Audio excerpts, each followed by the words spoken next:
Let's look one more time really fast at the cutoff. It might have changed. Rank 180 is roughly where we want to get. It's about the same. It's 5660. It's actually gone up by 10. So if we can get 5660 right around here, we'll guaranteed be GM. And right now, currently, we are... Oops. We are 5527. So we need about 130 MMR.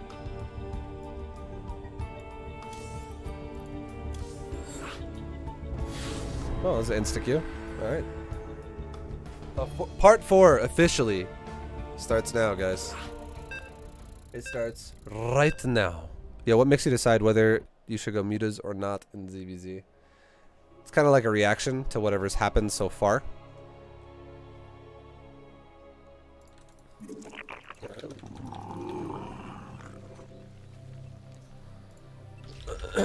This game will go for the Roach build, Roach wall off. Unless I get all in. But yeah, it's more of a reaction. I think mutas, if you want the safest answer, this would be the safest answer. Don't ever go mutas unless you get all in and you hold. Then transitioning into mutas is really strong. That's probably the best possible time you can go mutas in ZVZ. But if it's not that situation, if you have not just been all in and you're just gonna try to go mutas willy-nilly, it requires a lot of setup to make that work properly. Like, one way people try to do it is they go for a quick Evo Chamber upgrade, and they try to pressure their opponent into mutas. And another is like, you go like maybe like Ling Bane aggression, and you again try to pressure your opponent while you then go into mutas.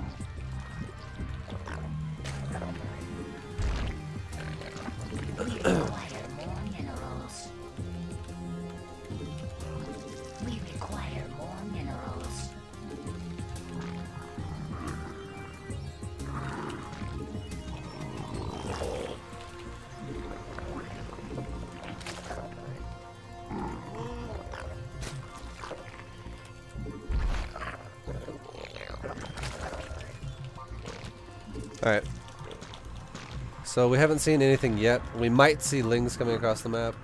I'm going to save an Overlord for now. I have not seen a second Overlord of his yet. So I don't know if he's going to all-in me or not. So I'm saving my Larva. Just for now. Because this hatchery's going to finish and give me extra supply anyways. I don't necessarily need the Overlord, like, pronto. I'm now going to start an Overlord because I'm about to Larva cap. And I still don't see him attacking me. So now we're going to make drones. And there's an expansion. I don't want to make Lings if I don't have to. And we saved long enough to know that I didn't have to. Because we confirmed that he's expanded. And I tried my best not to larva cap, so I basically let like 2 consistently sit at my hatchery here. With the 3rd one almost done until I figured that out.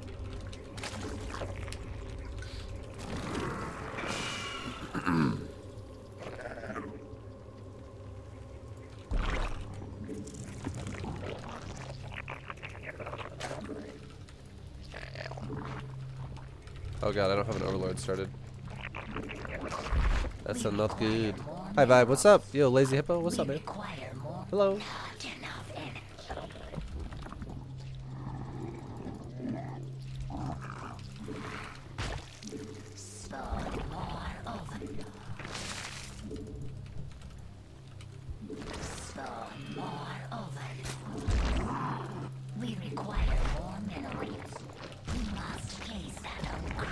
Try and kill a few Lings. Why not? I mean, there we go. Boom. We got a Ling. Not bad.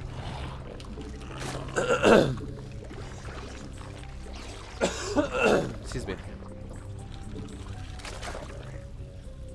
I don't see any Lings coming out of his base. Check and quickly see if he has a 3rd. Yes, he does. Okay.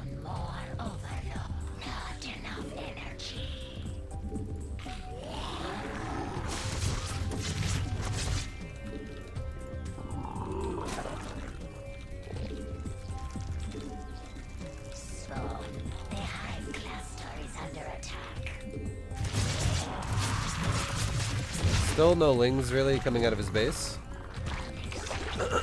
So we're gonna go ahead and take a third now. I'm watching the map with my overlords right now. I have not seen lings coming. We should be okay. Man, I'm doing the same thing as yesterday, man. Just my throat feels congested, dude. Ay, ay, ay. Alright, let's go ahead and wipe out that overlord over here, if we can.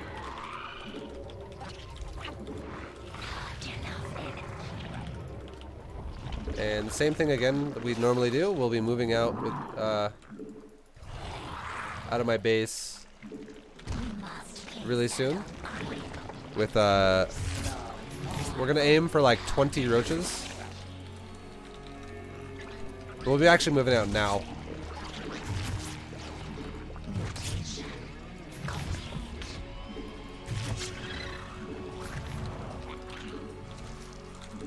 Because I have roach speed and +1 now. Okay, he's also got roaches. Okay, this guy knows how to defend this. Okay, this time around, let's get a Hydra in really quick. Another gas, and we're going to drone up.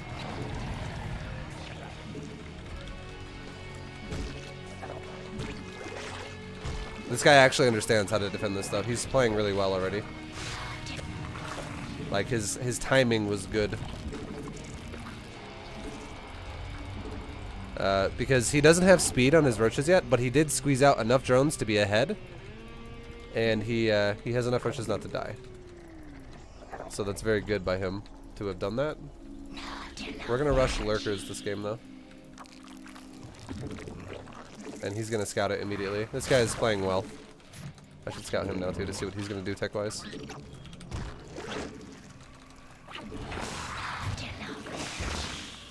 He's gonna probably attack me now.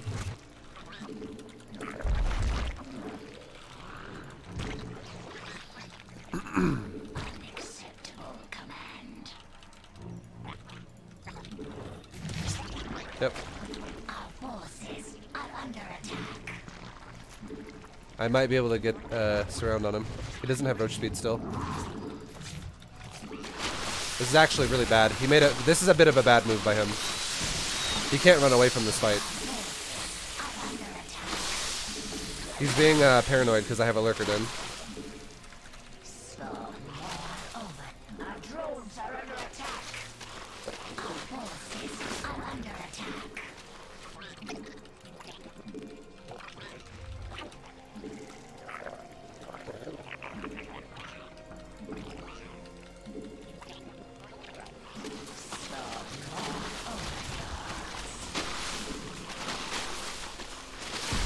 He still does not have roach. Okay, now he does. He does now. I was like, good God, where's his roach speed?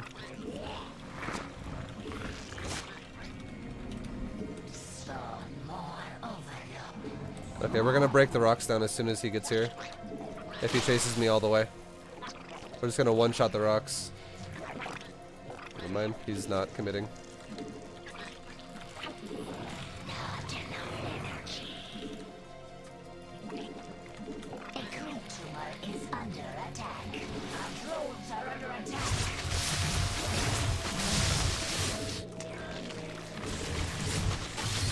Okay, now that we have lurkers being made, I'm going to start making drones again for my third. This is kind of how I feel like you need to react to somebody who does what he did, where they properly counter this build. He properly countered it with good, you know, good awareness of what the hell's going on in the game.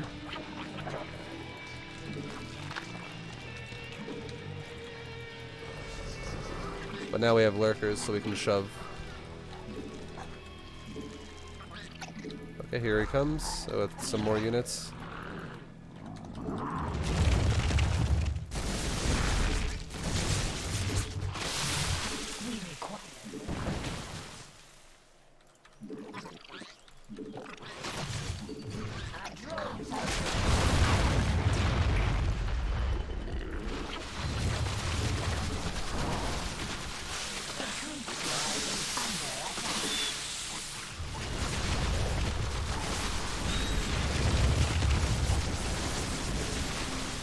We both have lurkers now.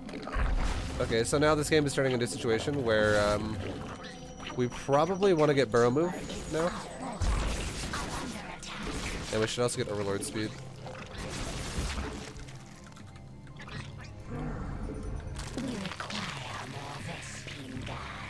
But yeah, doing counterattacks and stuff like that is going to be how we want to play this out now.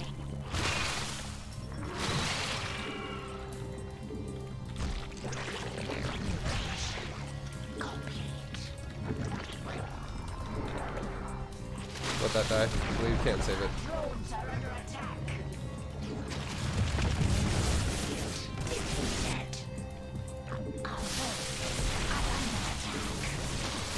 That was definitely a mistake by him to let that happen like that, positioning wise. I think he's getting impatient.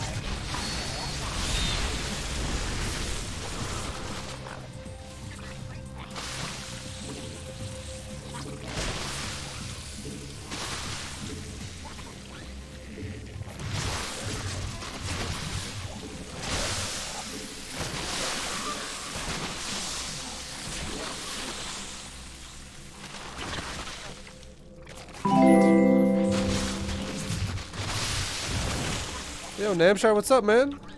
Thank you for the host, dude. What's up? Very much appreciated, bro. Welcome everyone from Namshar stream. Hello, hello, guys.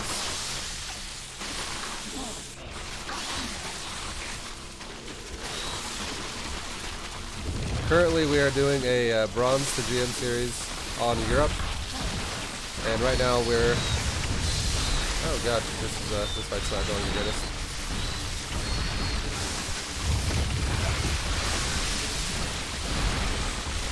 The fight was awful. We're at least killing guys in his main, but yeah, we might just die now.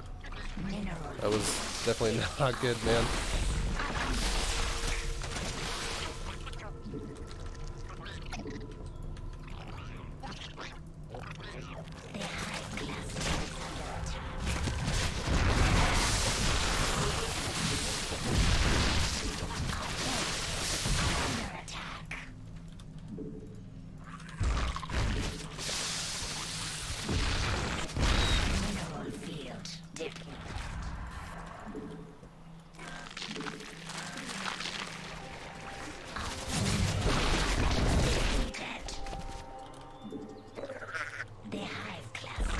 My goodness, Nemshar sent me to troll Tenshi. Oh, get him, dude. Tenshi, they're coming for you, man. All right. Yeah, this was a little crazy. Let's go ahead. I'm gonna leave 2 lurkers in my main, just because this game is so base trading now at this point. Let's get rid of this overlord. I still the difference in our builds right now is I still have a lot of my drones, but he still has a lot of his bases. We need to kind of get something going here, or we're gonna be screwed.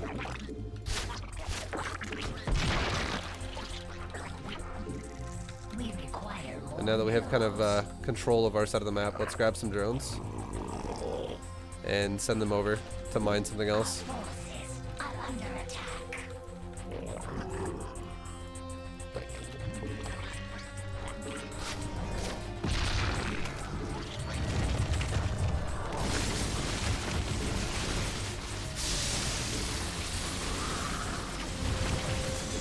Let's just let our lurkers do the damage and just chill. Just chill out. Don't throw my units away here. Killing the hatchery is huge, because that's one less base now we have to worry about. We can try and resend some more roaches back into his main base. Just kind of test it. We'll also heal these roaches too. Why not? Not doing anything right now anyways.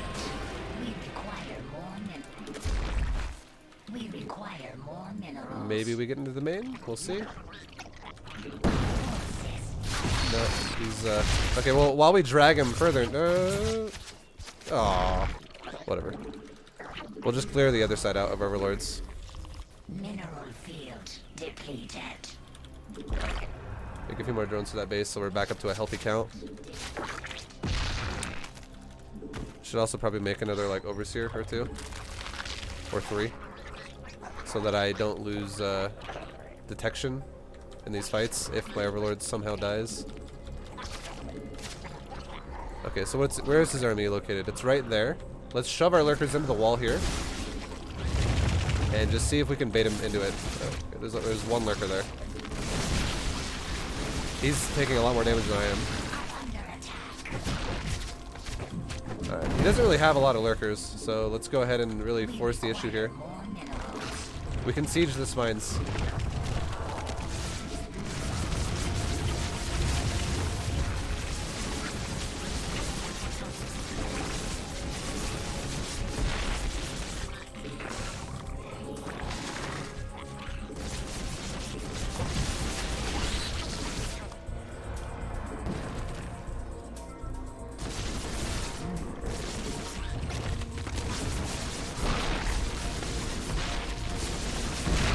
Alright, hold on. While we're keeping him busy, over here, let's try just see what happens. I'm gonna just test here and see if I can get my roaches into his main. Because if this happens, the game's over. Because what I can do right now is I can actually snipe the lair, and I can snipe the lurker den, and snipe the hydra den, snipe all of the tech, and he's screwed. There's no way coming back from that. Let me move these guys over here, and they can, and he knows that. He just made overseers.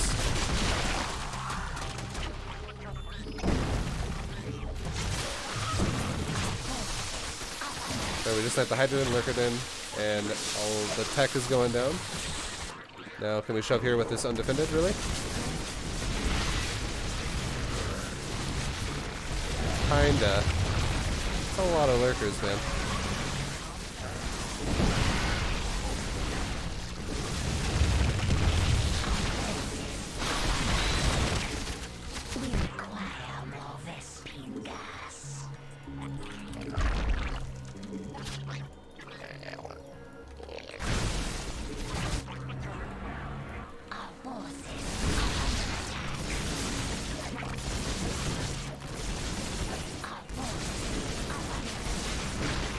Okay. Let's back up. This guy's, he's pretty done at this point now. There's no real coming back from this. When the game gets into a situation like this, where it's the guy opens up with a, the opener basically completely shuts down what I was going to do. It's always kind of a scary situation as the player in my situation, because you basically now get forced in a spot where you have to do some type of damage, or you're screwed. You can't just sit there and be like, oh, we're gonna be fine. Like, you have to do something. You have to get something done. But for us, the getting something done was Burrow movement roaches. It worked very well. Yeah, that's this is like the last fight right here. And we've crushed his base, so we've managed to secure it, boys. He did a really good job, though. Like, if we look at the replay here, right around here, he properly defended it. He squeezed out an extra, like, it's somewhere in the range of like 6 to 9 drones at the third base is like ideally what you can go for. And look at the drone count in his main. Fully saturated with gas. Fully saturated with gas. Somewhat saturated with a little bit of gas, but let's look at the unit tab here. It's 14 versus 13 roaches. The difference in our builds are his +1 is actually really similar to mine. Mine just finished, and his is almost finishing. But his layer just finished recently, which is why he hasn't even started roach speed yet. So, you know, I have the speed advantage, but it doesn't really matter if I have a speed advantage, because if he's already got 13 roaches right here right now, well, he has 12. There's number 13 is back here. But either way, he's got 12 roaches here right now, and I've only got 6 roaches already here right now. He's got more than enough to stop this from killing him. And then I have another 4 still reinforcing it. Once again, he still has more than enough to stop this from killing him. I would need all my roaches that are out right now to be able to overpower him, but all my roaches have to cross the map. They're scattered because I'm still walking across the map. So this is really good. He defended this really well. This is, if you're someone who scouts early and you go, oh, yep, this is the build he's doing. He's going for the +1 roach build. and I go for a standard version of it, I don't try to like Nidus him or some shit, then yeah, it's going to be difficult, to say the least, to break this. You're not going to break this. If this guy just makes roaches still, I'm going to never break this. I'm just going to bleed out my roaches, and then it opens me up to like a situation where I just have less drones and he can then counterattack me. And you never want to be in that spot. So as soon as we saw this situation kind of happen, where we are behind on workers, I now have to like do something different. I could just go like mass roaches and maybe go into ravagers as well, but the tech path we chose to go for was we just went quicker lurkers than normal that game. We just still made roaches and we went quicker lurkers than normal, which allowed us to have a positional advantage. But he did a good job once again at scouting that as well. He scouted it really early, and he also went lurkers.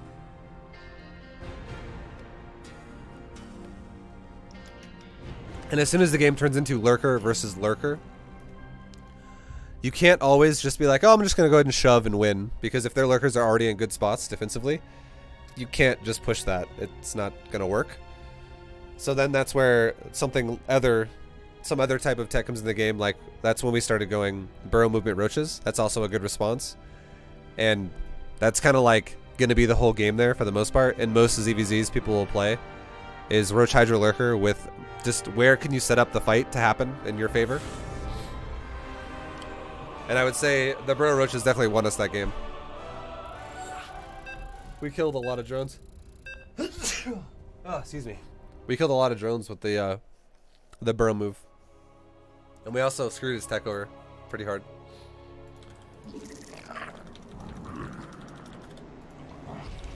Alright, we got a Protoss.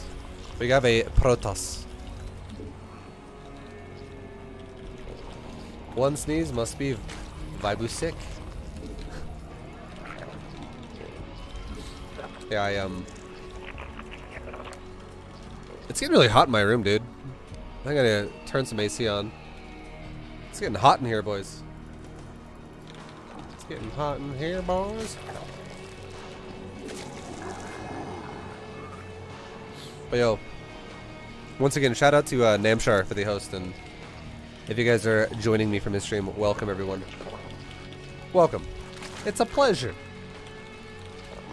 Hello and welcome.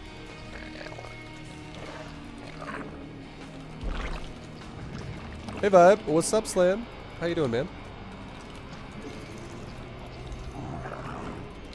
Lurkers when in position is so hard for the other Zerg to engage. Hopefully Infestor coming back will solve that problem.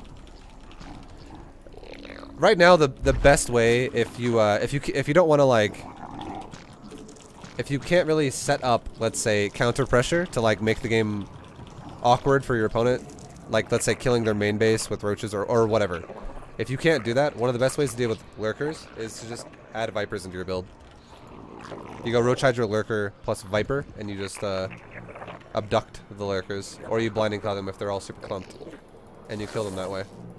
All right, boys. Oh, never mind. He stopped. I was gonna tell you guys something, but I can't give you an example now because he turned around. I'll just go here. 3 base, boys. 3 base versus toss. Let's do it. I'm not scared. I'm not afraid. It's a good build.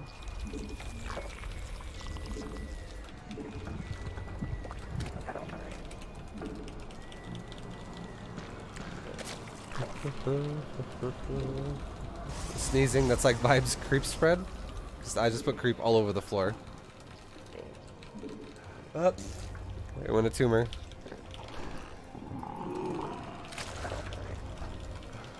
Yeah, instead of sneezing, it's spawning a creep tumor. Alright, so he's chrono boosting out gateway unit. Most likely he's going to be in Adept. This map is really short, so I'm going to have to react to it faster than normal, because otherwise he's just going to get in my probe line. Or my drone line, rather. There's a Twilight Council as well. Okay. So I've got Lings coming, and we've got gases started.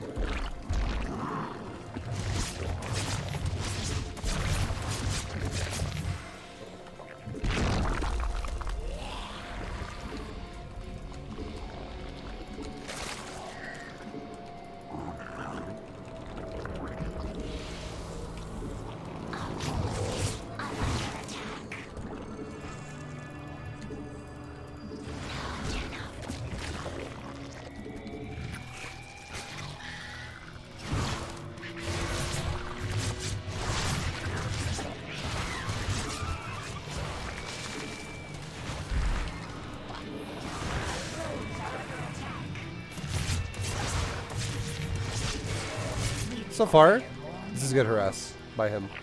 So far. This is annoying. We must place that on creep. Alright, there's a robo. This makes me think it might be a, it could be DTs, but it also could just be like a prism for reinforced weapons of like Zealot all in or some shit like that.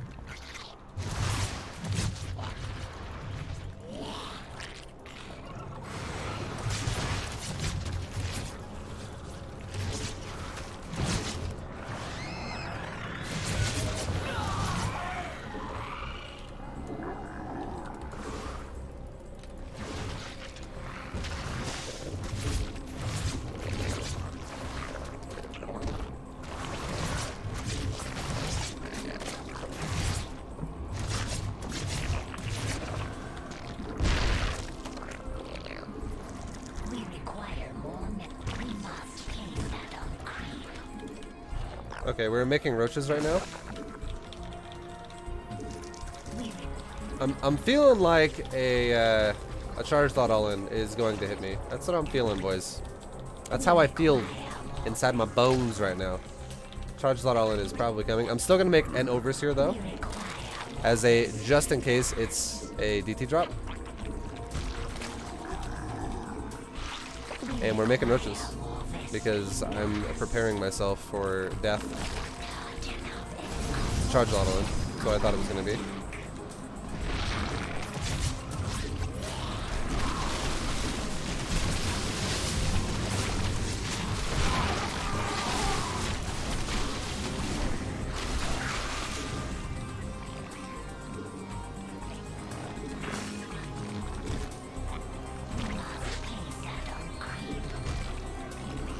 Okay, there is a third.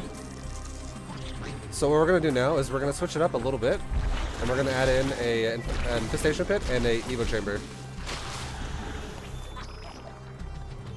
Now there's a chance he's going to hit my third at the exact same time that he's dragging me to my main. There's a chance. It's common for Protosses to do shit like this.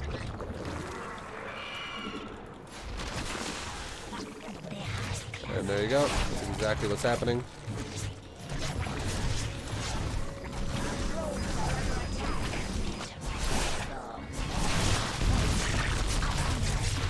Even got prism number 2. He's gone the extra mile.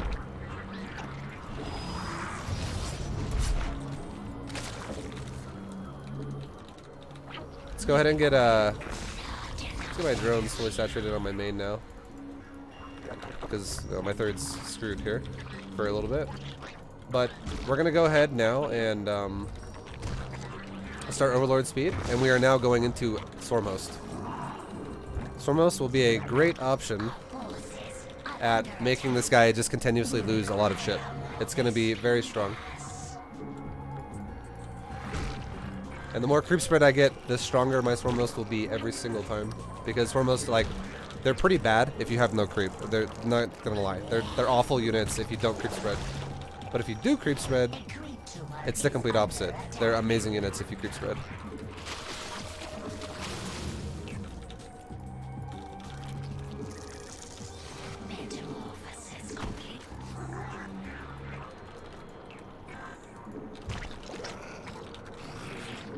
No, what the f— oh my god, my queen's not hotkeyed, and I just launched a wave. Because my you know, Locust and Creep Tumor are the same hotkey, and I thought I hit Queen, Creep Tumor, and there's no hotkey for Queen. Oh my god. That sucks. Oh my god. Alright, let's put a Spore Spawn in my main so that if he continues to harass me here with like another DT, there will be a defense. I'll just go ahead and wait for the Stormhost cooldown to finish, and then I'll send out more this time instead of like. Okay, here we go. He's actually attacking me. It's a big timing.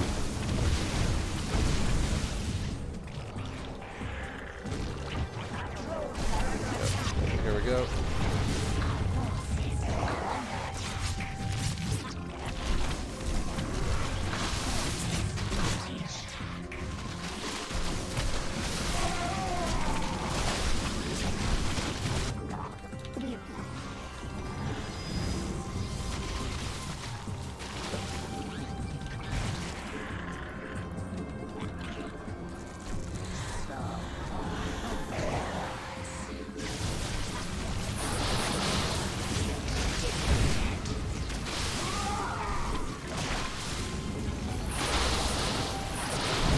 Almost pretty good.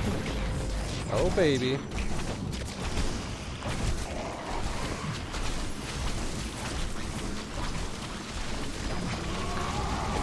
Alright, now let's get our Stormos down the map. This guy's just lost a lot of units. A lot of army, basically.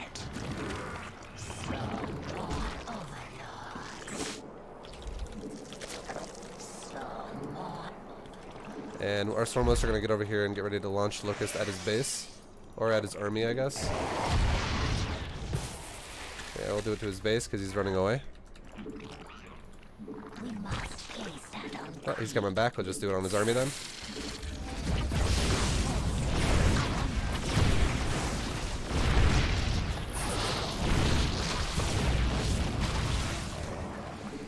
He has no recall either now.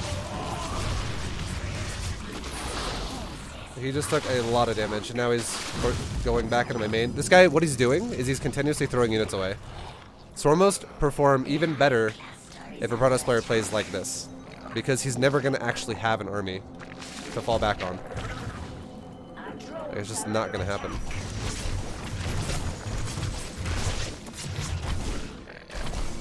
Let's once again do the same exact thing. Send my Locust forward.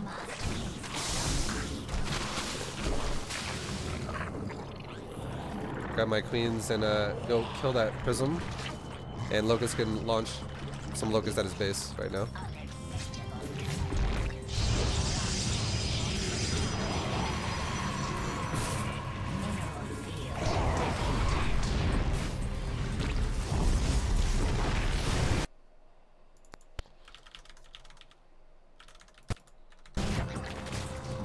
Prism's dead.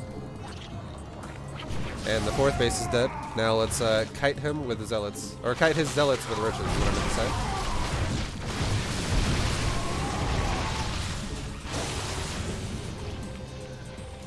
say. Same thing. Get my Locust in position to fuck his base up.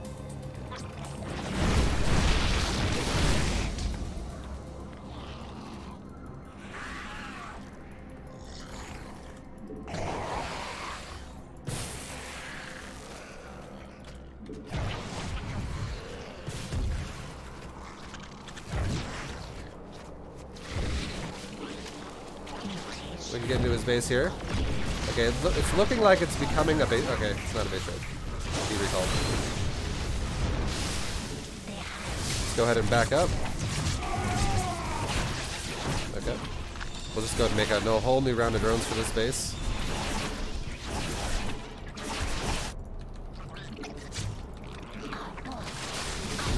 This guy's wanting to play like very base tradey style. He's like, I hate Swarmos tech. Well, don't worry. We'll go Broodlords now. Don't worry. We'll stop. I'll just Broodlord you. Here we go. He has no recall. No recall. And Locust right in his face.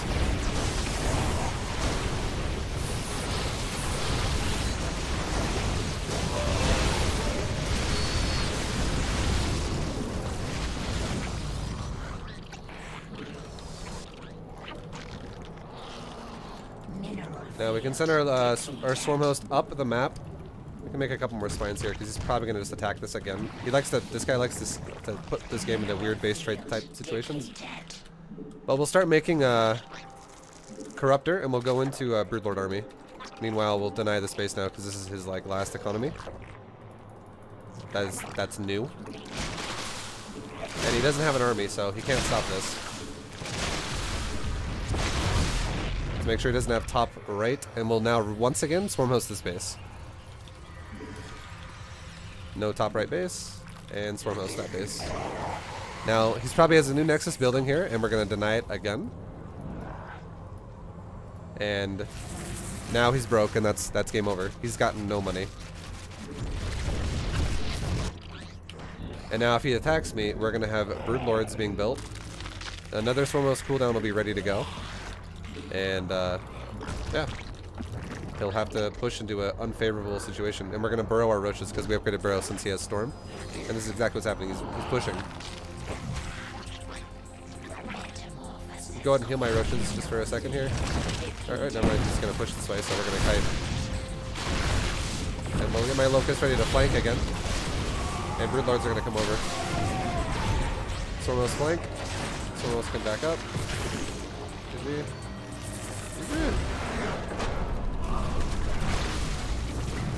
And then now Broodlords are here too. And then we can just push the map with Broods at this point. And go from there. This guy, he just, honestly, he played a really, really aggressive style.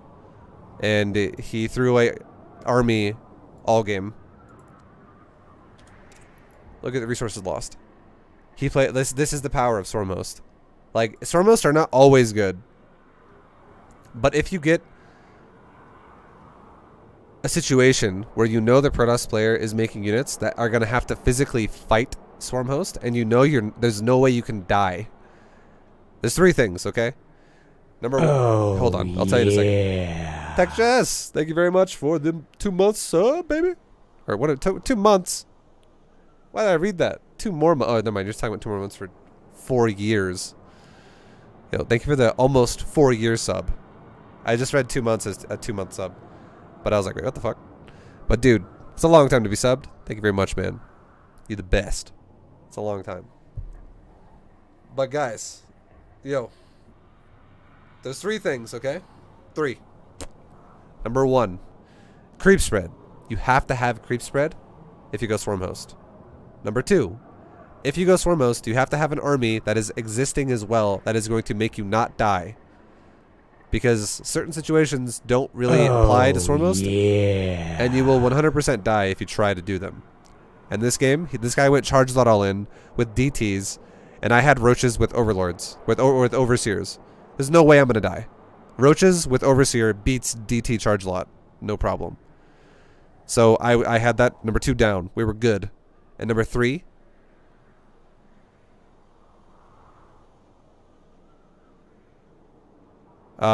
you're okay. I was like, what the fuck was I gonna say? I said it a second ago, but I was like, what did I say again? Number 3 is your opponent has to be going for an army where Swarmhost will actually be cost efficient.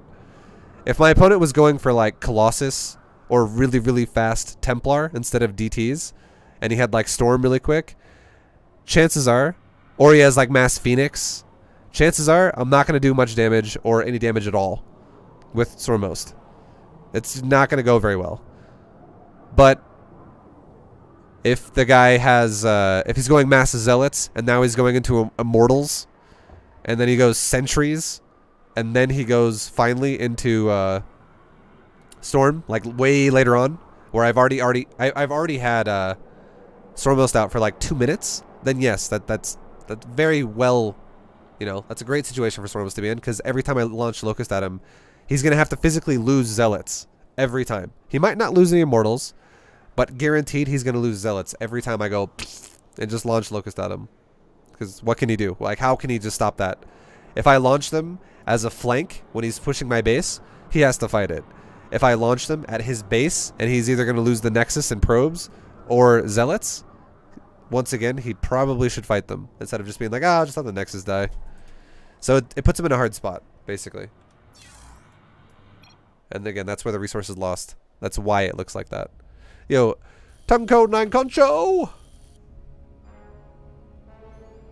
Thank you very much, man, for the Sabarino. My AC never turned on. This room is boiling hot. I had to reset it and turn it on again. Now it's finally on. This room is hot, dude. It's hot. But yo, thank you very much for the sub, dude. 3 months. Much love, dude. Much love. Much appreciated.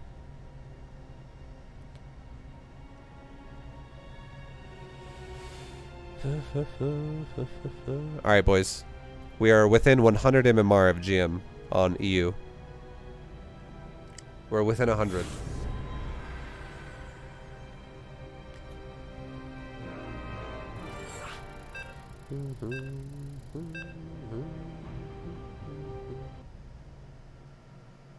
Twine. Oh. Is there any particular race dominating tourneys at the moment? I don't really think so. Everyone's gonna have racial bias, hello, go like the phone. Everyone's gonna have racial bias and racial preference to like what they think is OP and what's not. But in all honesty, there are all three races winning tournaments all the time. I'm not gonna say the game is perfectly balanced, but I think it's balanced enough to where you can't really just say one race is absolutely broken. Usually kind of how it goes is if one race feels broken to you, it probably means you need to be better in that matchup. Because there are always players that exist that can beat the race consistently that you're fighting against. It just depends on how you're playing. It's just, StarCraft is a game of repetition, and sometimes you fall into a situation where you have success with something at some point, and then it stops working at some point, and you just expect that it's going to start working again, even though you might want to change what you're doing. And it's really hard to just change what you're doing, because you're going to become a weaker player if you just suddenly change what you're doing, and you have to like adapt to a new playstyle, more or less. This game is seriously a game of repetition. And there's very few players that can play any style they want and be really good. Okay, we're getting mega all-in right now.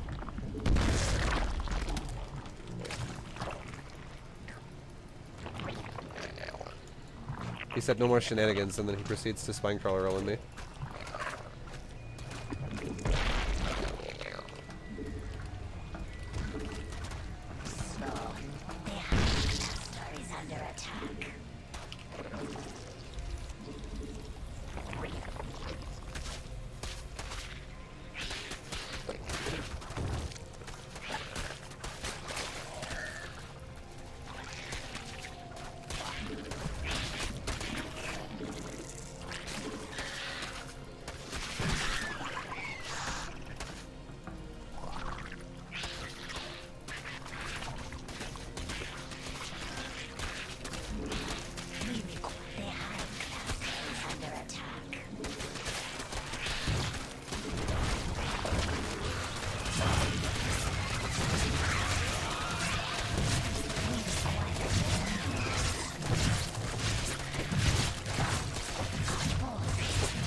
I was way too greedy.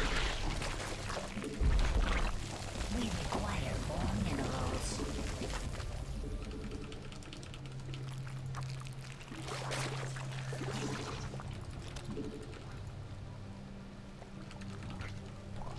Stop. Our forces are under attack.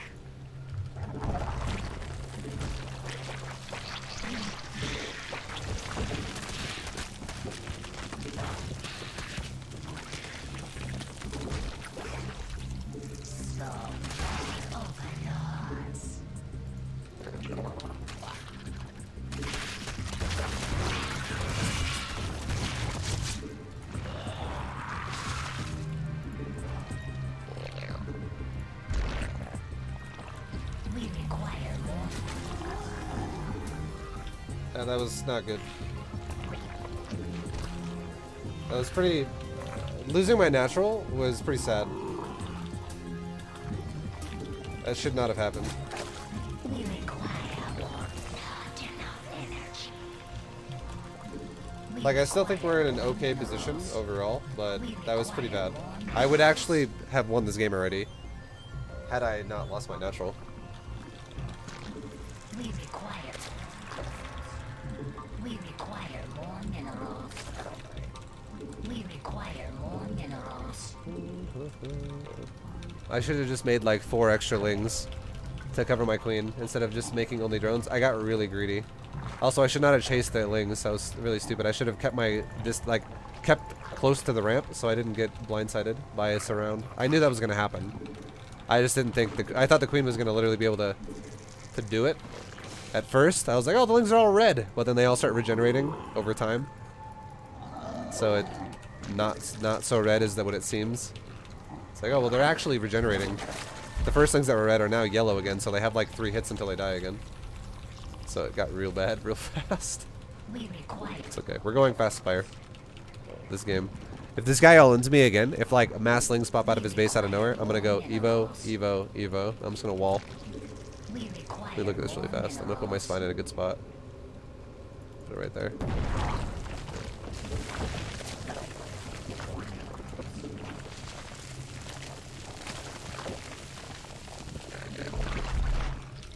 Yep, and that's exactly what he's doing. We require more.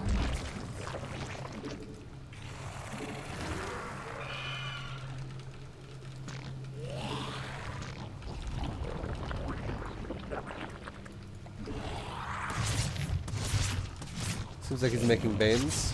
Like he wants to just all in this. Yep, there's the Banes.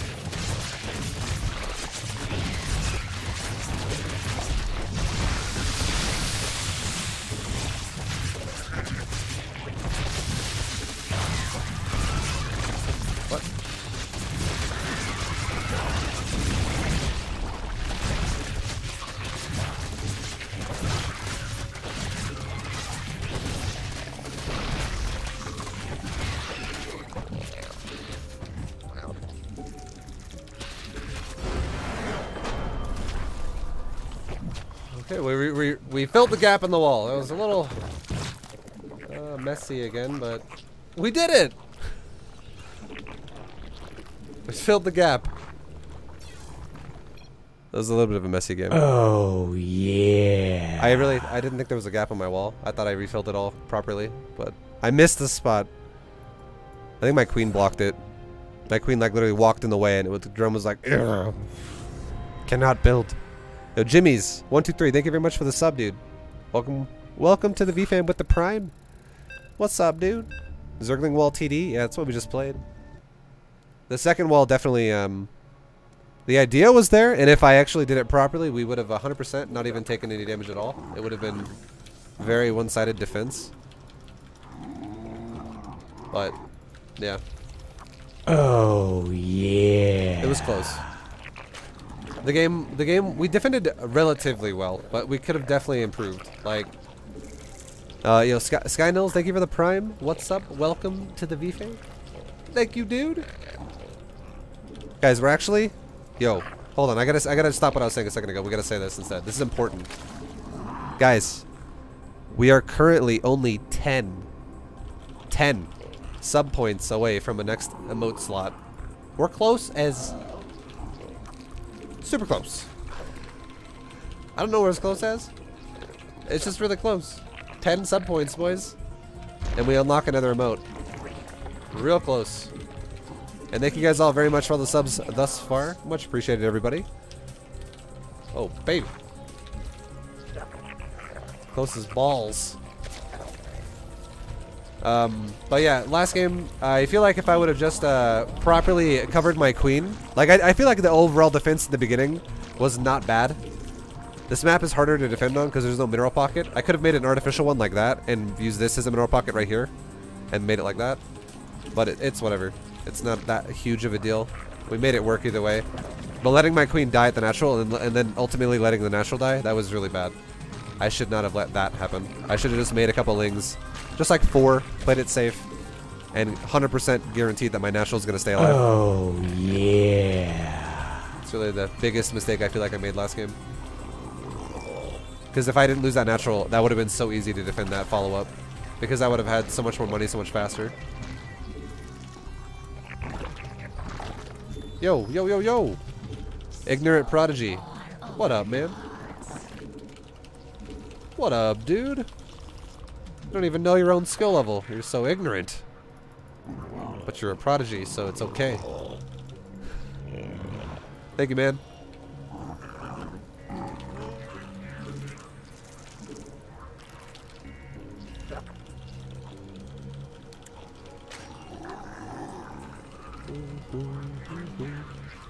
Some streamer hacked my sub the last few months. That's all good, man.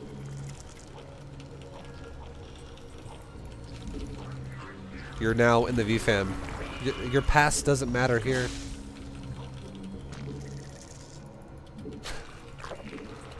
Thank you, dude.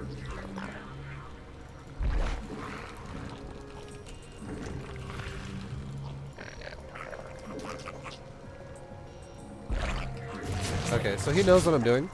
So now that he knows what I'm doing, I'm gonna switch it up a little bit.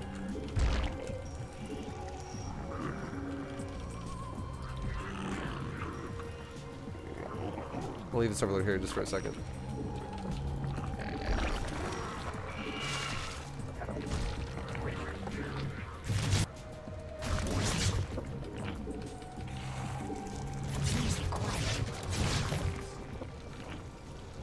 We're gonna switch it up just a tad. And here's what we're gonna do. We're gonna Nidus him. If you know you've been scouted and you have respect for your opponent, being like, this guy probably won't die to what I'm doing. There's a good chance he'll defend. If that's how you honestly feel, that's 100% valid. Because it is actually very realistic that people don't die to this build. In this kind of situation when they scout it and they just know it's coming. So a way you can kind of circumvent that and get around that, if you want to, is you can just throw down a Nidus Worm. Don't get roach speed anymore. And you just make a couple extra queens. We have 4 queens. And now we are going to officially Nidus his base. And now he's gonna know because he's not dumb. He knows what's coming. But it might not matter. It might just be enough, basically. Put the queens with high energy in first, and then the roaches follow. Do not ever let the roaches go first, because you have to transfuse this thing. We require more minerals. Okay, there we go. Oh, yeah. Get on top of his army quickly. And get rid of it.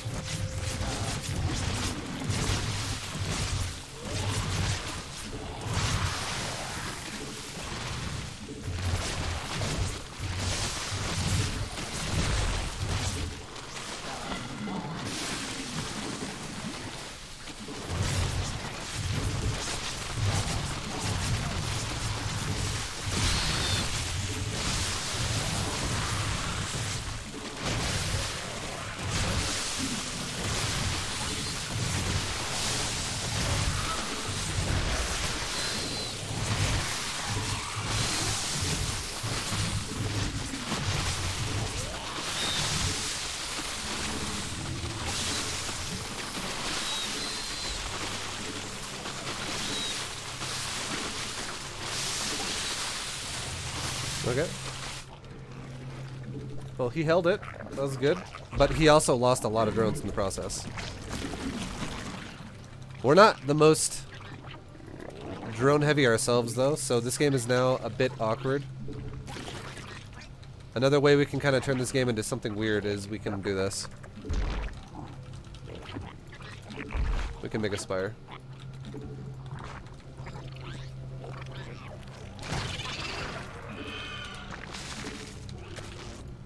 We did just kill a lot of drones, though.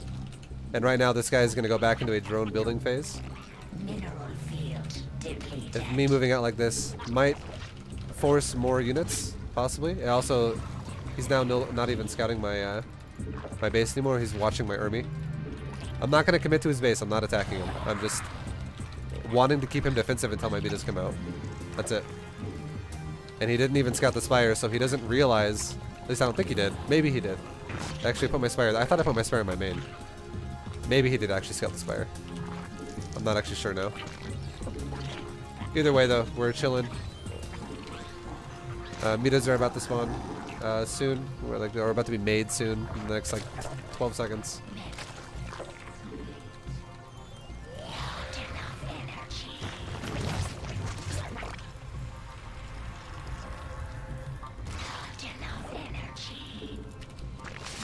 There we go. Here comes the Mitas.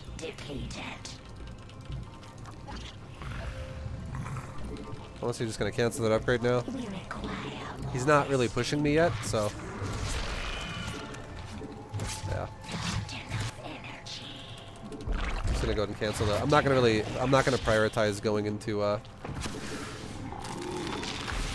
Roaches all game. I'm only gonna do it as a meat shield. And he's making mass Ravagers, which is actually really good for me. Because Ravagers die faster than Mitas, and they're wasting a lot of his resources.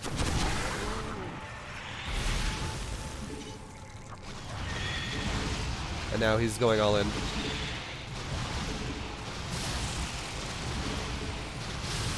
Keep making Roaches, just so I have a meat shield. Focus fire the Ravagers first. And now just soften up the army on the ground.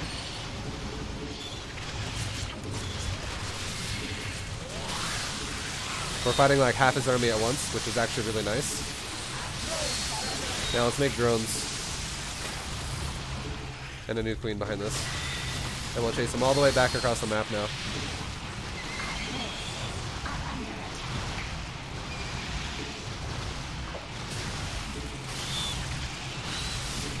We can throw down a Bane Nest, and we get melee and metabolic boost. Because now, most likely, he's going to go into Hydras, and we can break him with, oh no, he's going into Queens. I need to kill that Spore.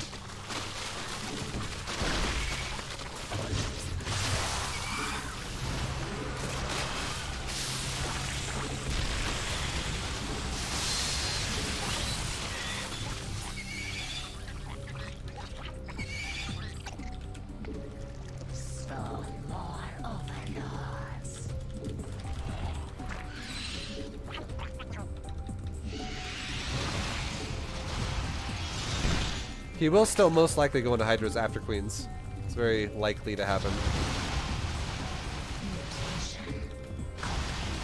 There we go.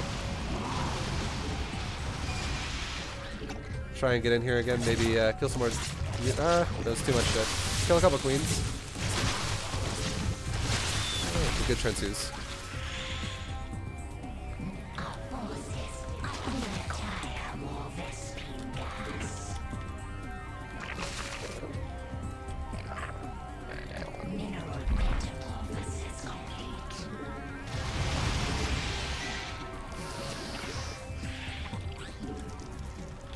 Okay, we're going into Ling Bane now with the Muta. And I'm not going to show him that yet. I'm just going to get rid of his overlords in front of my base so he can't physically see if I'm going Banes or not.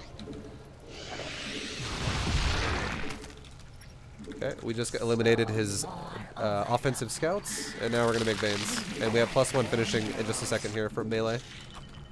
And it's just Mutiling Bane now, that's all it is.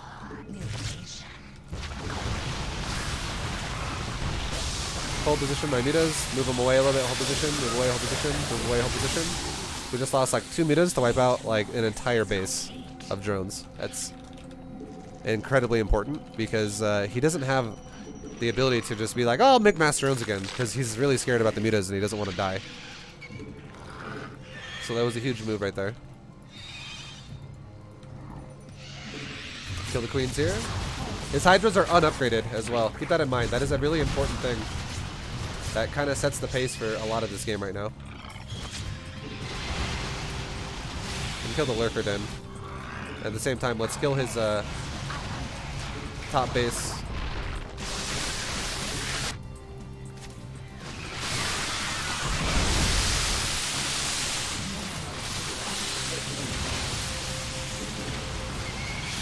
Roll my Banes into the Hydra. Let's go. He doesn't have upgrades, so it's going to be really hard for him to kite this.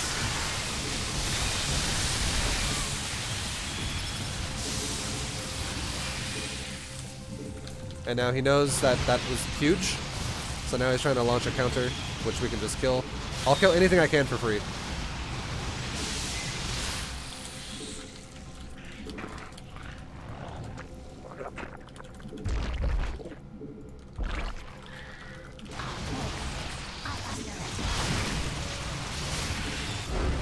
Yeah, and now he's at a point of like no return here, because he's actually making drones again, because he's like, I have no fucking drones. And he resaturated his third, but we just killed all the Hydras, and the Hydras again had no move speed. And he's upgrading as fast as he can, but they're late Hydras, because we did a roach fucking timing earlier. But he's at this point he's just like a really hard spot to be in. Killing that third of drones like that was really, really, really big, because it puts him in a low eco spot. And then also on top of him being in a low eco spot, we're going speed banes against slow Hydras, which is also just really bad. It's horrible for the Roach Hydra guy to be in. And the reason why all this happened is because we killed so many drones earlier on. Like, if we look at the drone kill count, we killed 31 this game. And I'm gonna, how many drones did I actually kill? I gotta look. I'm very curious now. With my Nidus, I want to see how many drones I actually killed. I think I killed like 20 with that. That's what it felt like, at least. Him pulling drones was the right move, though. He would have died otherwise. I don't know. I killed 15. I killed 15. It's still a lot. And now we do have a drone lead at this point. After that, I probably should have just evacuated my. As soon as he pulled the drones back, I should have just evacuated my roaches. I think that was one mistake I made, because or either that, or I should have chased the drones with my roaches, which that wouldn't have been a great idea either, because he has roach speed and I don't. But standing here and fighting these roaches was the worst thing I could have done overall, because I have less roaches than he does, and it's just going to be inferior, like inferior trades for me, and it forces me to remake roaches. So this was a bit of a dumb move to just stay here and let him die. It was wasteful. I killed like one roach to lose like 7, so that was a bit of waste. But otherwise, good game. Otherwise, good game for us, guys. We're getting close. We're currently only like 50 MMR away from GM. Getting real close. And, you know, Fuzzy Court gifting a sub to Ambidexy. Yo, welcome to the VFam, Ambidexy. Fuzzy Court, thank you, man. Thank you so much for bringing another one into the VFam. Oh, yeah. Thank you, dude. Thank you. We're, 9 sub points away. Less than 10 sub points away, boys, from the next unlock. It's actually, it feels like a reality. It feels like we're right there. Oh my goodness, man. Look at this. I gotta show you guys just for actual live update. It's very close. Oh, it feels good.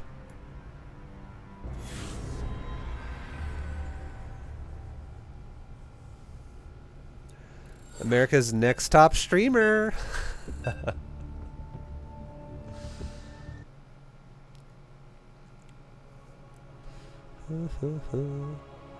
Hopefully you go on a losing streak so the series doesn't have to end. Oh. It's alright, when the series ends, I'll still we'll still play GM games and stuff like that, and I'll still analyze my games and stuff like that for you guys, but the series will be over. We're officially going to be GM then on the series. Sorry, I'm selfish. It's okay, I understand. I understand. Are we getting the sequel to the series, GM to Pro Gamer? No. No, not going pro again. That's a whole other level of grind. Getting GM is a little bit of a grind, but I can do it within like a week off a fresh account if I'm in Bronze 3.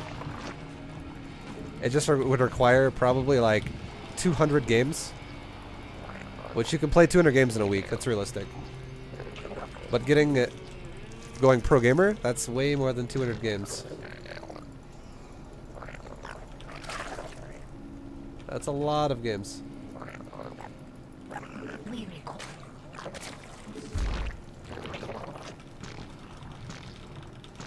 How about a continuation of this? GM to bronze. I'll just throw every game.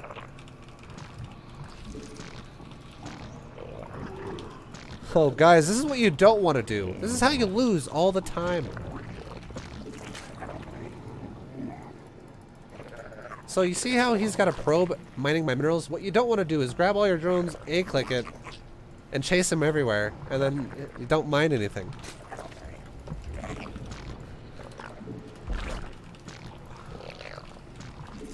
I really wanted those 5 minerals, so I'll sacrifice 1,000 to kill it.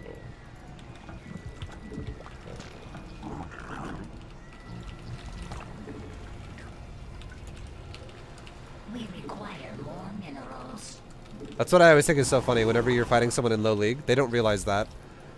But when they attack like a worker in their mineral line with like the whole mineral line, just by even moving it like this, if I were to click one mineral patch right here, if I made them all just walk over here and resaturate the mineral line, I've already lost more minerals than I have lost the entire time if this probe sat here going bzz, bzz, bzz, like on the mineral line over and over. It's more of a frustration thing of those players, but it's definitely not good. In total, you'll probably lose like 18 to 20 minerals with an annoying probe in your base.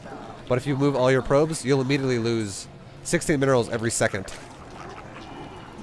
That they're not mining properly. It's a big blunder to let that shit happen.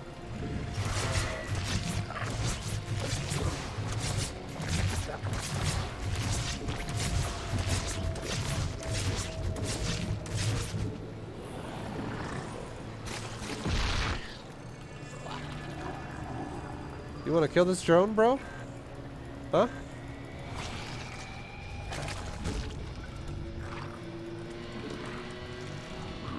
Okay, he's gone Oracle first. So we do need to make spores really fast now.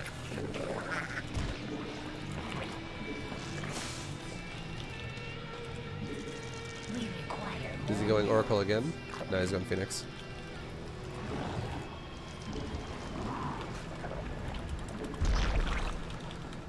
But if you get the probe, you win! Oh, is that how the game works?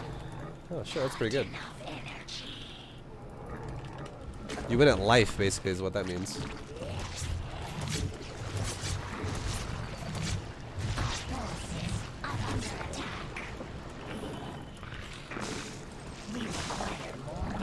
So he went Stargate. We took gases at 340. We've been droning the entire time. I made 6 lings to deal with the initial adept. We haven't really taken any damage, and we're taking a Roach Warren. That was good Oracle usage right there. If you can't really kill drones, killing my creep is actually really smart. So good for him to do that. Good by him.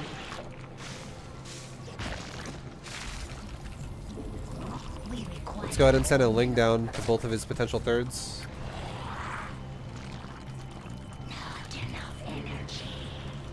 And let's go ahead and start making a few roaches. Some safety roaches, guys. We require more Vespene gas. Not enough energy, so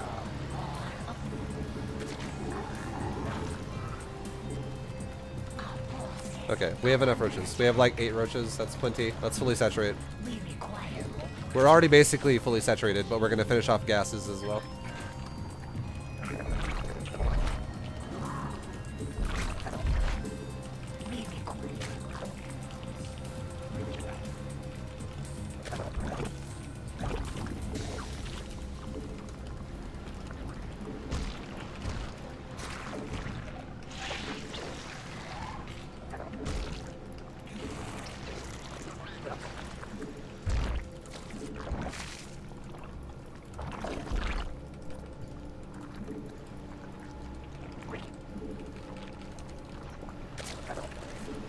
Okay, now we're making roaches again. Require more minerals.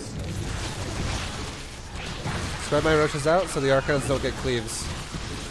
That's the last thing you want, is let the Archons splash you. That's what he wants you to do. Is be like, yeah, stack up. Let me splash your ass. No.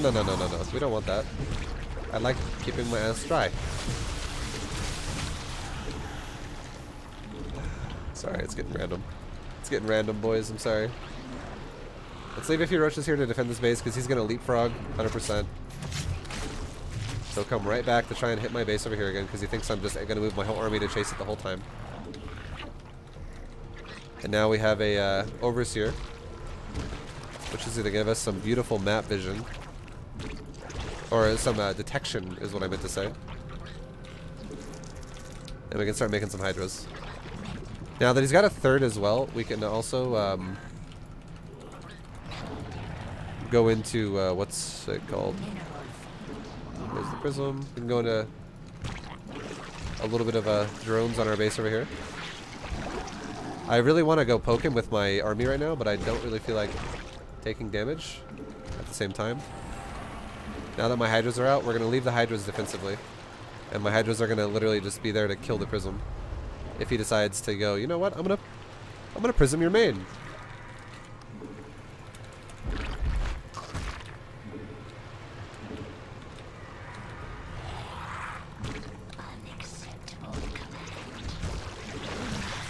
And we're gonna try not to get force fielded here. Or we're gonna try and see if we can do any damage. And looks like we no, it's kind of risk. It's big risk. Don't do it. Let's just saturate this base.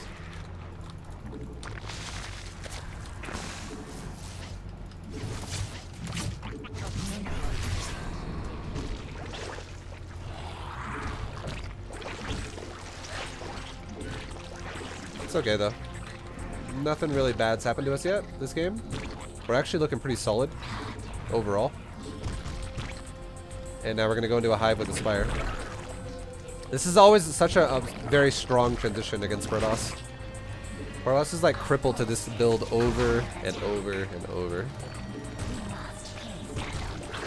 A lot of Protosses play the same way, where they just go for a big ground timing and then they just tech the air every time.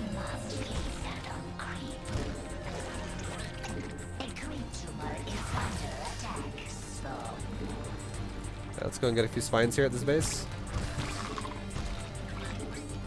And get rid of that adept. Now he's pushing.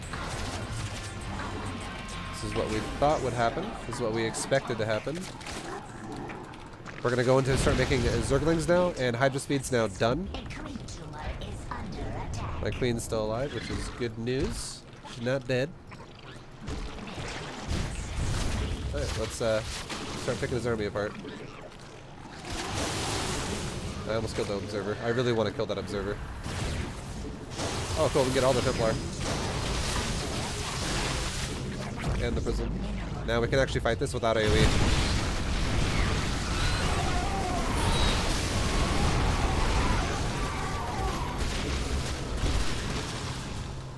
That was very good for us. And we even killed the Oracle. We just killed a lot of his map control detection based things. Reinforce some spines on my main.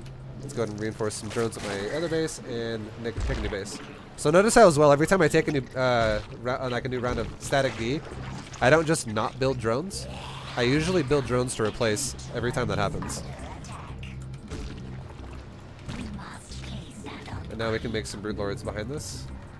And we can posture over here to try and keep him busy. Deny a base. He's actually just letting me kill it, so he knows he can't win this fight. Because I took a really good fight a second ago.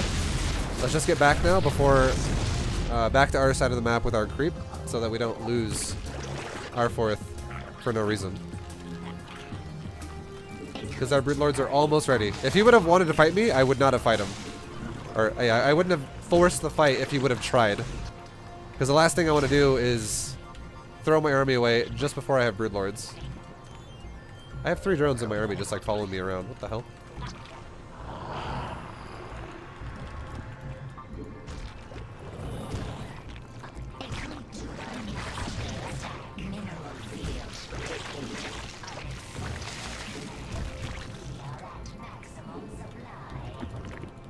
Okay.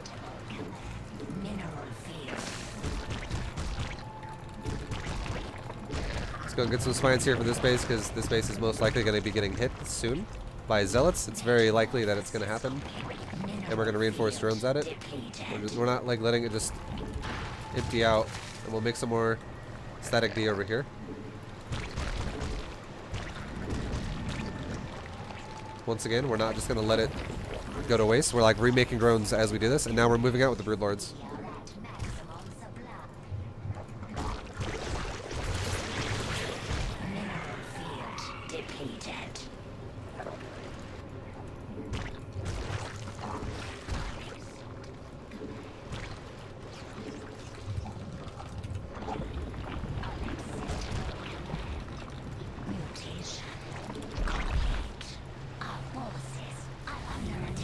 Okay, it says the Zealots are not gonna do shit. I have so many spines everywhere, we're fine. Let's actually what we need to do, we need to test the waters here. I have so many Roach Hydra that I don't want anymore. They're a pretty bad addition to my army at this point. I need to kind of get rid of them.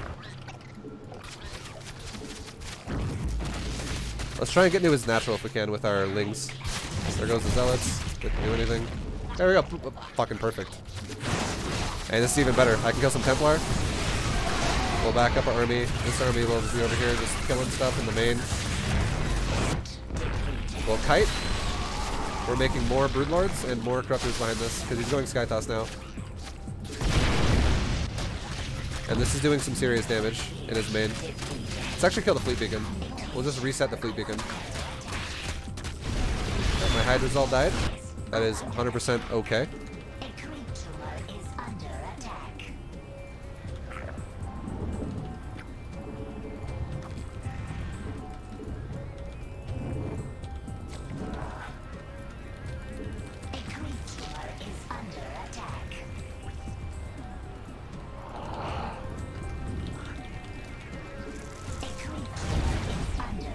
Okay, we have 16 Corruptors, and we have 14 Broodlords. My army is insanely good. We've rotated our tech into something strong. And now we're going to make Lings with level 3 melee almost done. And our Lings are going to just deal with little counterattacks that hit my spines and stuff like that. And they can also pressure him as well. Let's go kill his army. There's nothing he can do now. He is going to die. My army is too god mode at this point. We're gonna get Infestation Pit, Pathogen Glands, and also Burrow. If he pushes back like this, all the Templar will die. Okay, he stopped for a second. Okay, now he's doing it. His units are all dead. Last Templar's gonna die to Broodlings, and now he's got no AoE, and I only lost 3 Broodlords and 0 Corruptor. We can actually make a few more Broods. And now our Lings can go like check down here for another base that might exist. He's trying to go Archons, so all we're gonna do is keep my Broodlords kind of together and kite every time he comes forward like this. We'll just lose an Archon over and over. There goes another one. And there goes the last one. And there's a base. I actually think he might have just recalled to it. Let's go ahead and I'm gonna go check right now with my Corruptors really fast to see if he's coming this way. I'm gonna move my Broodlords this way as well. Last thing I want to do is let him counterattack me. Okay, I don't see him. I'm gonna go. Oh, it's his Zealots. Alright. We're gonna just kill a base with our Broodlords. We're not gonna waste the opportunity here.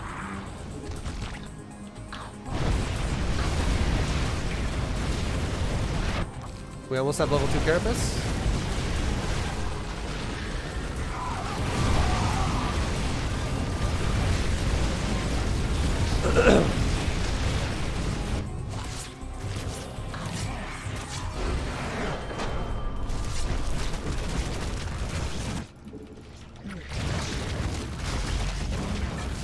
Indeed. And then our Lings could go in here, flood into the main again. And our Broodlords could kill the 3rd, and then overall, then go to the 4th and kill the 4th. It's a good style, man. He doesn't like it because he knows it's good. He's like, what the fuck? I couldn't win that game. That felt imba. That felt imba. I'm like, yep, I know it did. That's why I like it. That's why it's good. And I made more than 2 units. Okay, I made Zerglings, I made roaches. I made hydras. I made broodlords. I made corruptors. Okay? It's a lot more than 2. And eventually, I was going to start making infestors.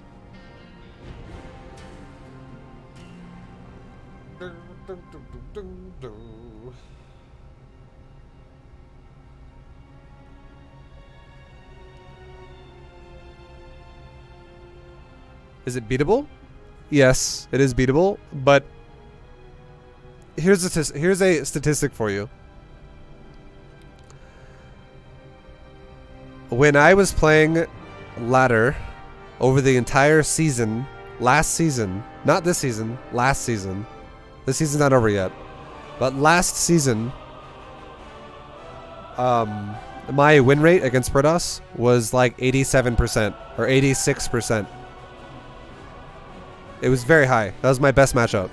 My win rate against Terran was like 70%, and my win rate against Zerg was like 57. Because I die a lot to all-ins in ZVZ at high level. I think it's just dumb. But in Protoss, it was like an 87% win rate. I had a very high win rate against Protoss.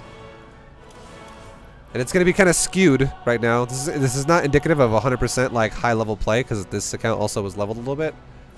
But if we look at my Protoss again, it kind of fits the same role again here.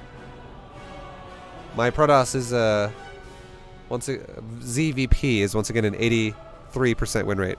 Like my ZVP is always really high. What do you think his supply was at when he pushed with the ground timing attack at 9:30? Probably like 20 to 30 less than mine. Because it was early. He did that before I maxed.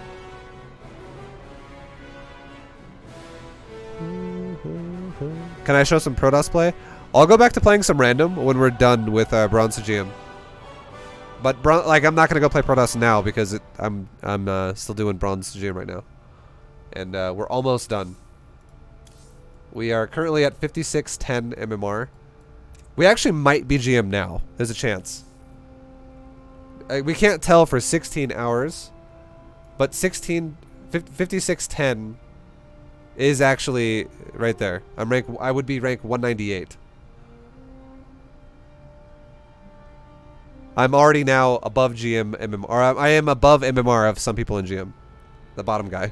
So one person.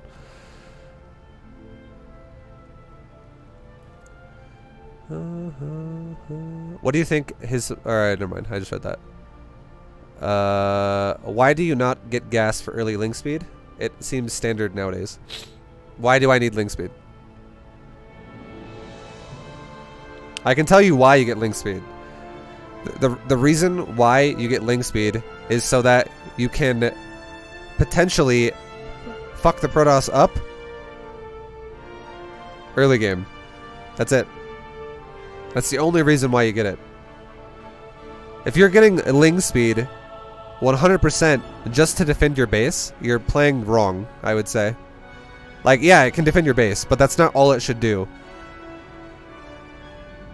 Like, you can do more with it than that.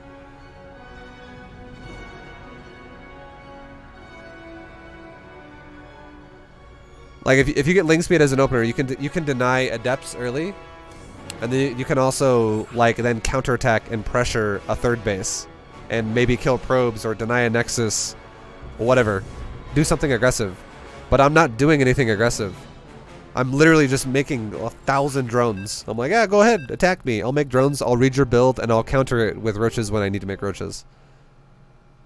Which is what we're doing. So link speed is irrelevant early game for me. Because I don't have a problem defending any type of pressure with Roach Queen, ever. The timing that you make roaches changes depending on what the Protoss does. What mic do I use? I use an AT2020. Have I played the new RTS War Party? I saw Artosis tweet about it, but that's the first time I've ever heard about it. I actually have never seen that game.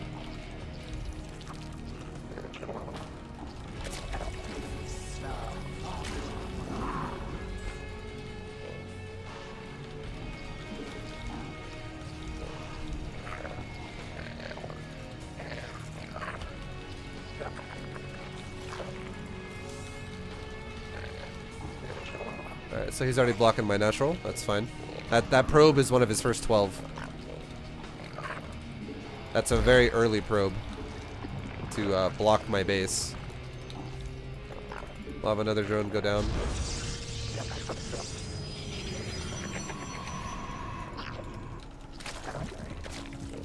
We'll see if he cancels the pylon. We're out of range of vision of the pylon. He might cancel it. Alright, whatever.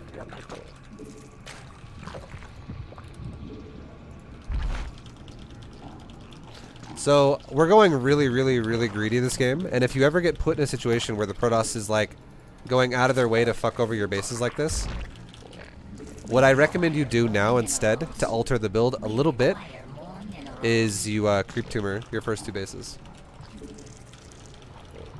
Creep tumoring is required now, or I'm gonna die.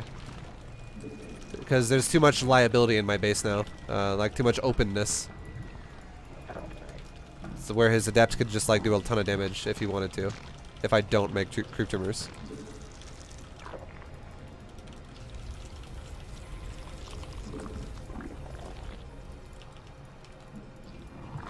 We'll go ahead and put an overlord out in front of each one of my bases, so I can see adepts before they get to my base. And now he's currently boosting out a adept, which is fine. We're gonna make lings now.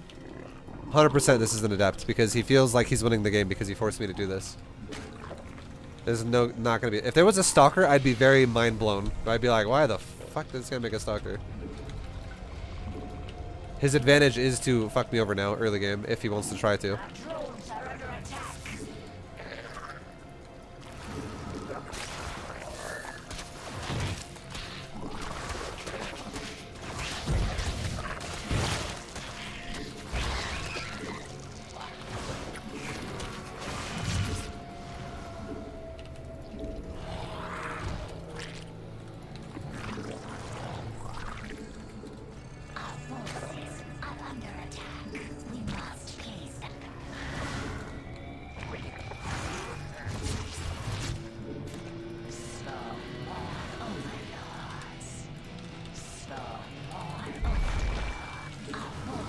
Okay, we've killed one adept.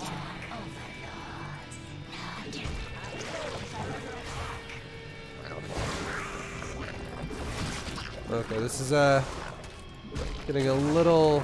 He's doing a good job of fucking me up a little bit, honestly. Not the best defense from me so far.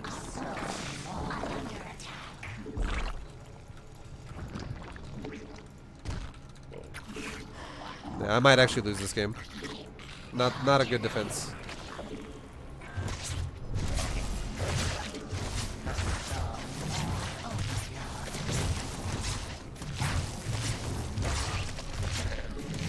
We require more minerals. We require more minerals.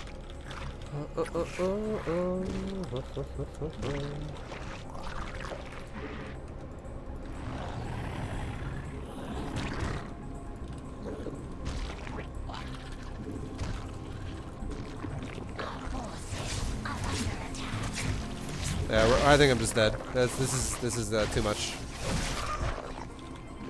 We require more minerals. Yeah, I got fucked. We require more minerals. I've already lost probably like 20 drones. That's really, really, really bad.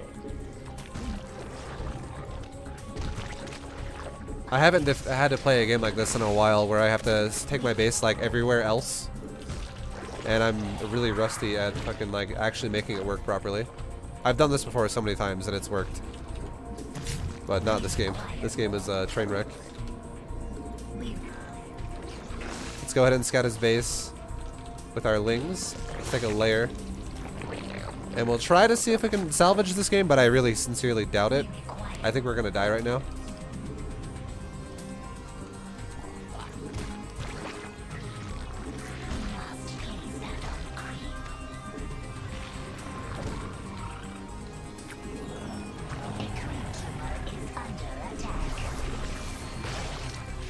So his third's really late, which means we're about to get attacked by ground really hard. So what we need to do now is we need to grab all of our queens, and we need to group them up because we're about to be attacked by probably Archon Zealot. Or not Archon, sorry. Adept Oracle is what I meant to say. It's not even the same fucking composition. Adept Oracle or like Charge Lot Oracle. That's what I meant to say. Very high chance that that's coming right now. And there we go. Queens focus the Prism.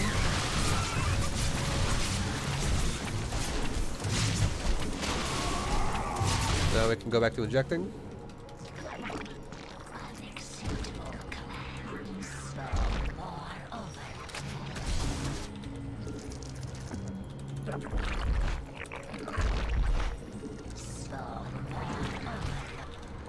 Now I just need to zone out the Prism so that it doesn't just fly over and kill my drones. Or my tumors, hopefully.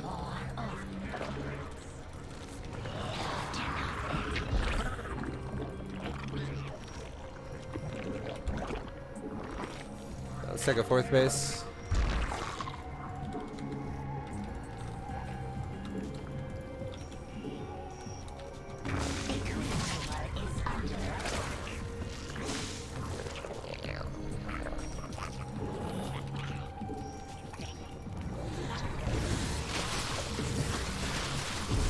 Oh, we just killed Narcon. Sick.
Okay, this game is a bit awkward still. I'm still not ahead. Anyone who thinks I'm ahead right now, we're definitely not. I am salvaging this game though.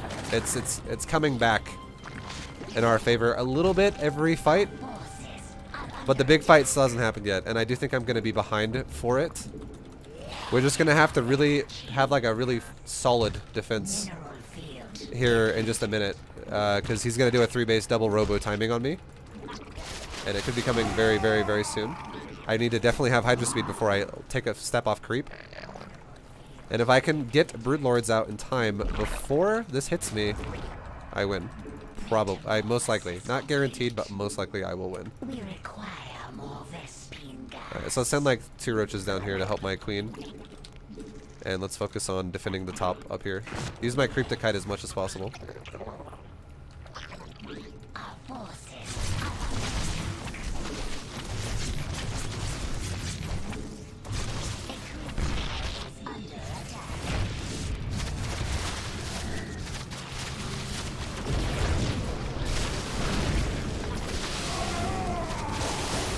Those were good storms.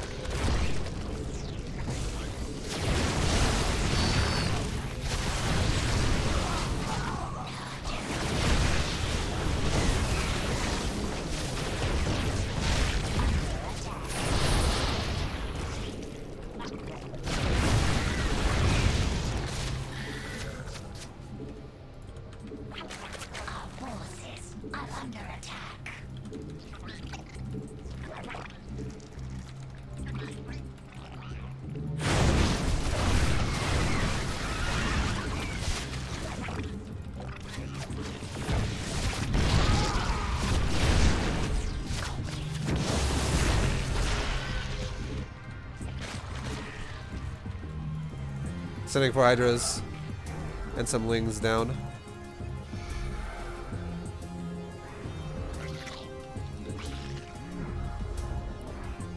Hydras will be in my main to deny the Prism from killing my base.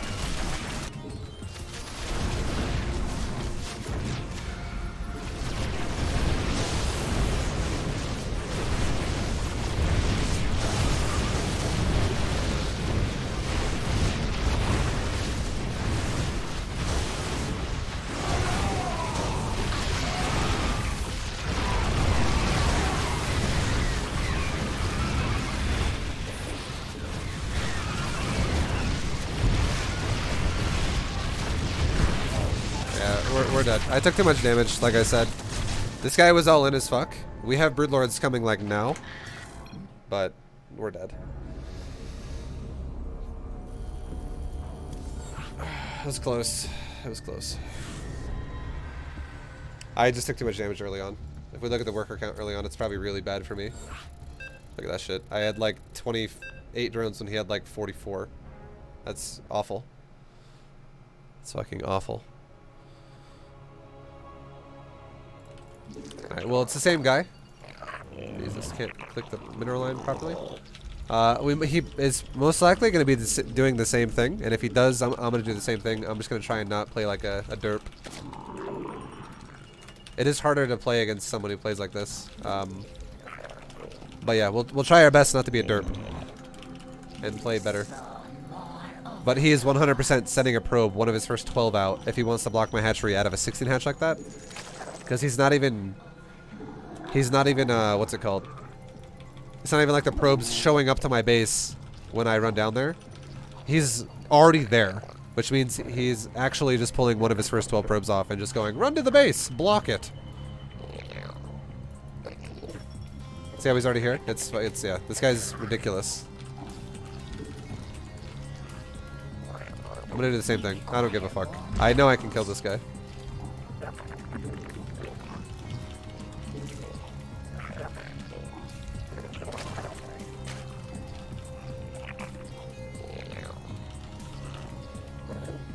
He's probably got a pylon being built here again. Yep, I don't even give a shit. See if he cancels it. Whatever. He always times it to it. He's got this super lame ass opener on lockdown. He doesn't really miss the timings of what he's doing, but he does fuck his own economy up really bad because he basically goes, oh, you know what? Probe number 12, run to the base. So he's already losing, you know, like 8% of his economy right away because he just runs across the map, which is really important early game. It slows down his build as well.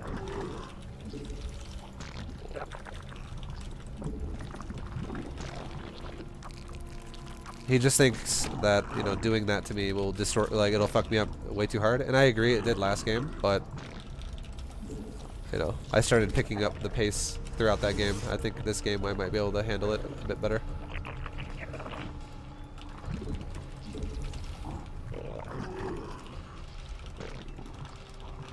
Once again, same thing. We make creep timbers first. We connect our bases first and foremost. That's like the most important thing.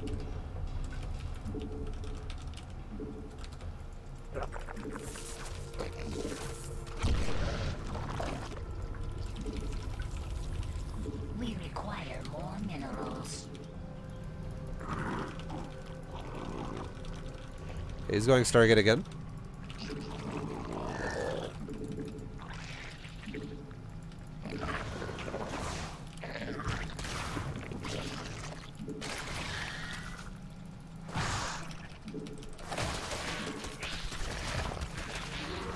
There you go. That's a solid defense right there.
So you can see this game, it's looking like 100 times better than last game.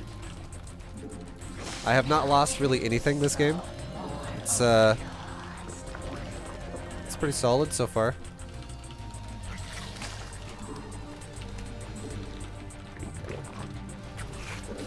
No third for him yet still, so he's putting himself into, once again, this is the kind of Protoss player that keeps putting himself in a low economy situation.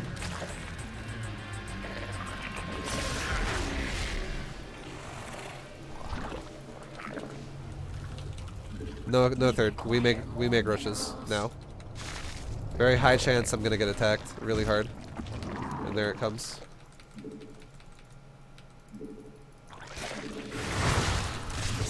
These guys don't have attack speed. But they are adepts, which are scary.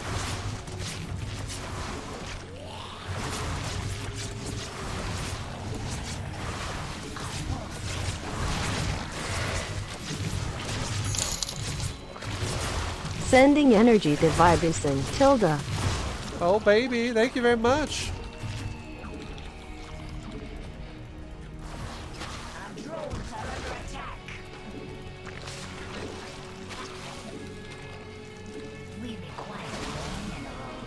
Spill, oh!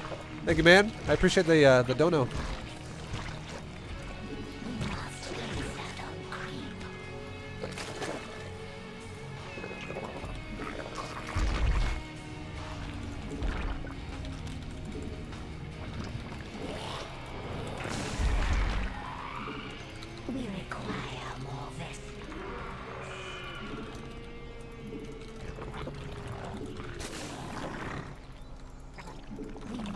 So every time I spread my creep, we get more control of the game.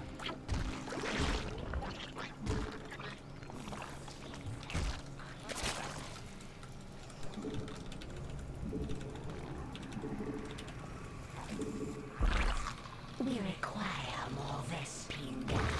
Our forces are under attack.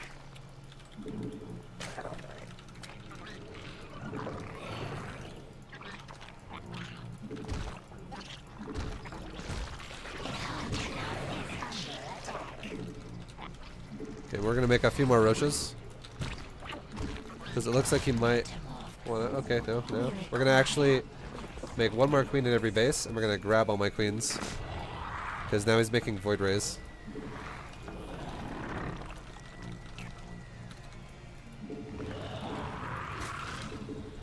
We require more Vespine. Our forces are under attack.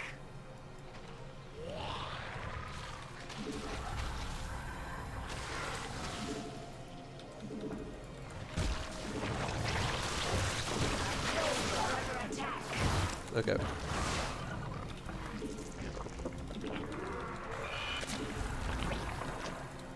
New plan. Queens stay in the main.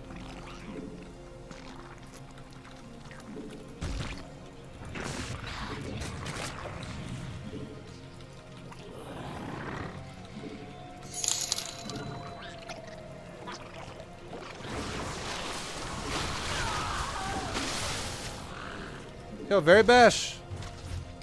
Thank you for the bits, duder. Oh, baby.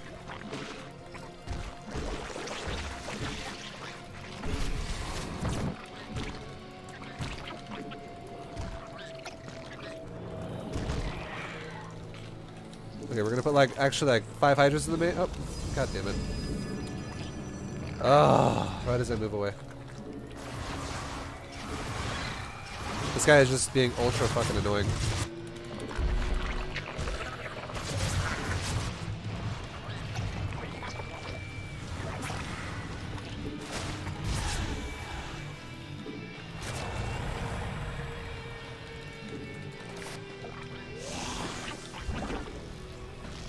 Did I make a spire? I don't think I did, man. Oh my god. He is being annoying as fuck. It's distracting me a lot. And now he's probably got 4 bases. And my spire being late actually doesn't help my case at all here.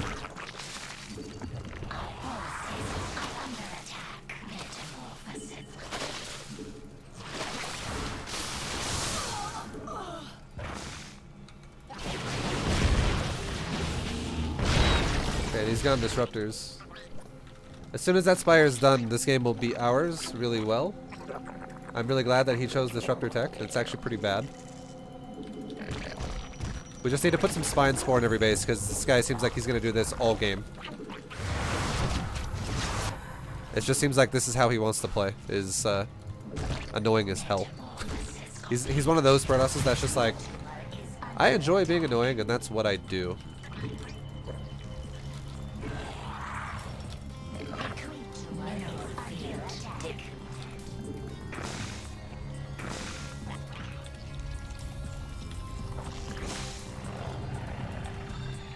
Okay, we have whatever it's called now coming. The Greater Spire.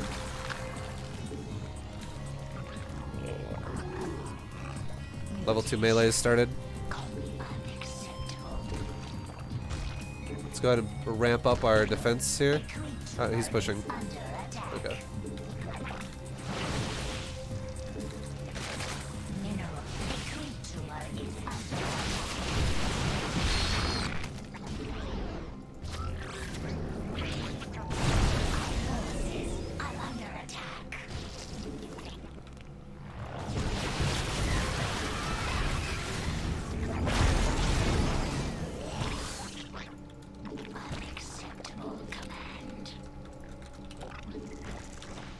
Okay, we got Broodlords being produced.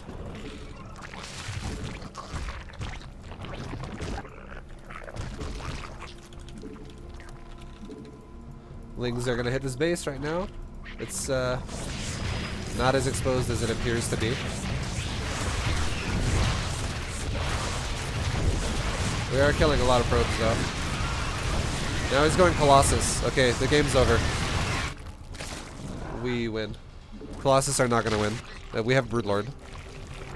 About the only way we could potentially lose now is if I don't get rid of my shit army here at this point in the game, and I somehow fight him in game here with like roaches, and then he just is now in my base and I die. That's about the only way we're going to lose. So if I just transition out some of my roaches like this, get rid of them. He's making DTs now too. Those are DTs warping in right there. Let's not just throw them away for free though. Let's really upgrade my defense at my bases here. Build. Oh, fuck, it's fine.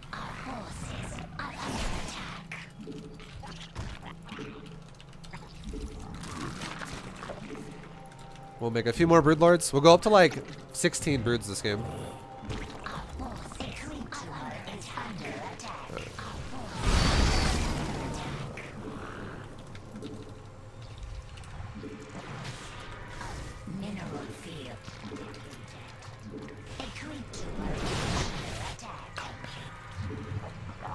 We're getting level 3 melee. Broodlords are coming. Good luck with your Stalker army.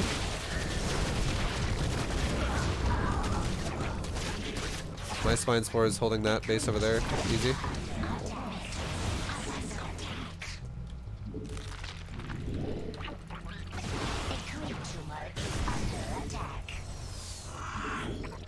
Okay, we need to back the Broodlords up, because what he's trying to do right now is he's trying to make me let my Broodlords get vulnerable.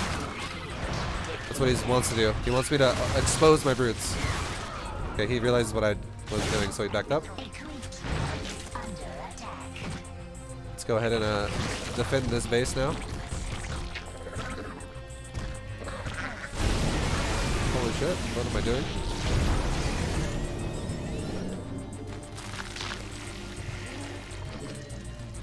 Wait for this base to get saturated. Because he did just kill some of my drones at the other base.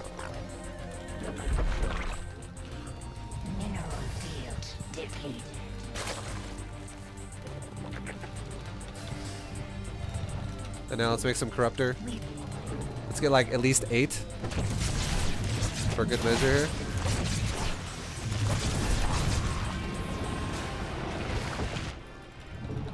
And we're good. And now let's make Lings. More DTs keep dying everywhere. This is a lovely sound. I keep hearing just DTs die over and over. And now let's push. And we're making Lings as a final follow-up. Mineral field Carapace level 2 is about ready to go. There we go. Carapace level 2.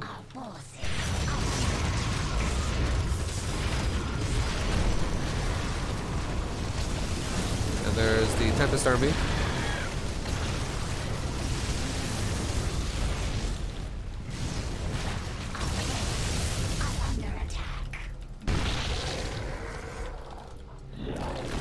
So now it is full-fledged Sky Toss. So now we are going to slowly rotate our tech into a fuckload of Corruptor. Let's try and get up on the top of the base here, and his base, and maybe do some more damage. Also, now that I have a lot of spores, let's get rid of these Hydras. We don't need them. Or a lot of spines is what I meant to say.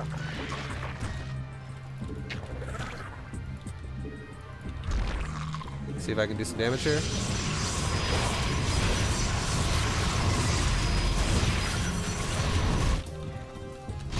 Meanwhile, what this is doing is it's freeing up supply for me to make more Corruptor.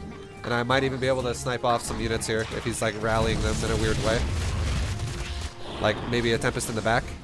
Let's find out.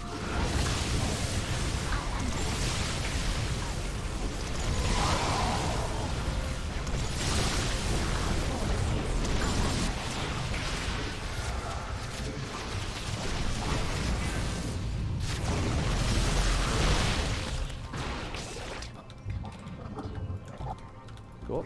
That is exactly what just happened. Now,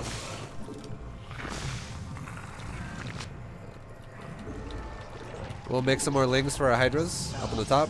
We'll kill some more cannons. Okay, he's still here. Okay, so we'll rotate our Lings down then. Let's actually have our main army go to where his main army is.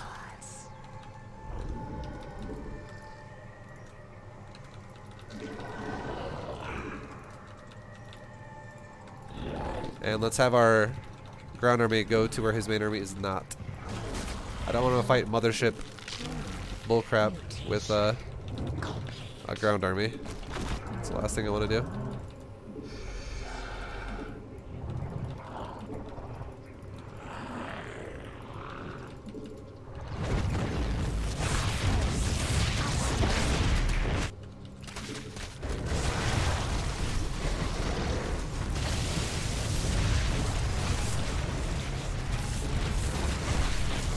Okay, we just killed 2 bases.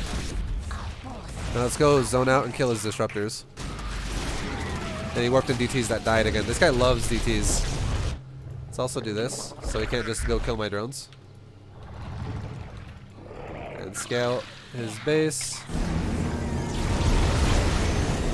Okay, that's a fucking recall. That's a waste of a recall.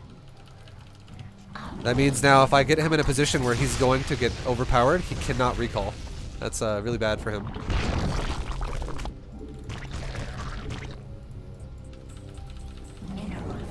Alright, we might have to rotate my drones. Let's just do it now. And we can rotate my spines too. Over to here.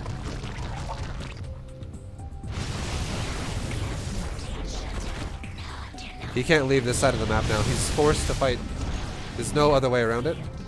And I can use my Lings and stuff over here to kill these DTs that are going to go kill my expansion. And also to fuck this base up.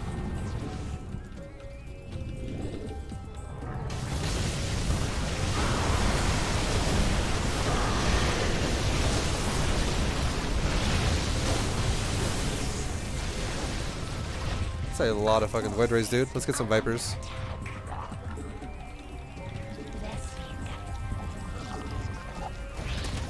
He's going full Void Ray!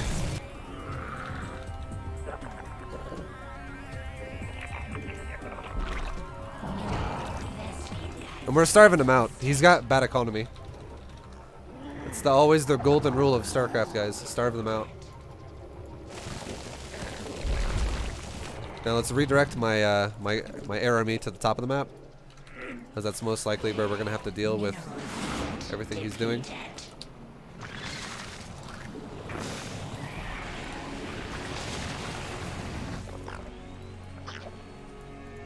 Where is your army? Let's actually go snipe that Nexus. Okay, he's actually still on the bottom of the map. Alright, cool.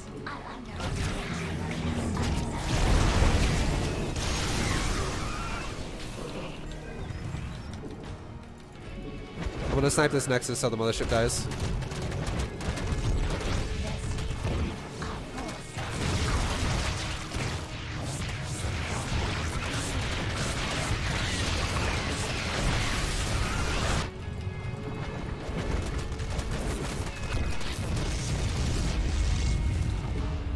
Oh, we didn't quite get it. It's fine. Let's actually move into his army now. I think we'll just kill him at this point. My army is very scary.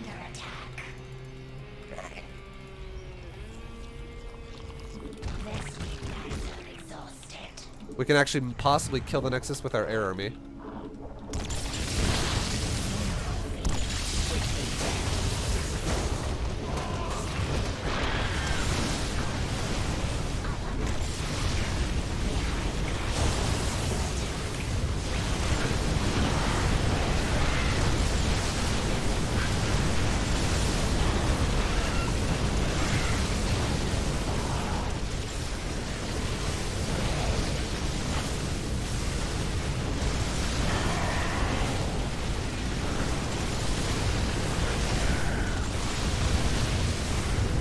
Make Zerglings, remax.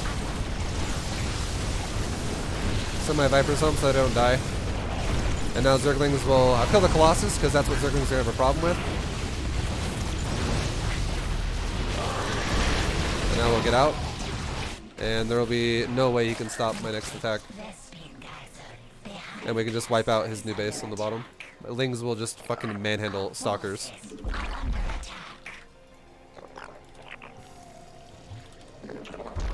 This is his new base that is now very dead.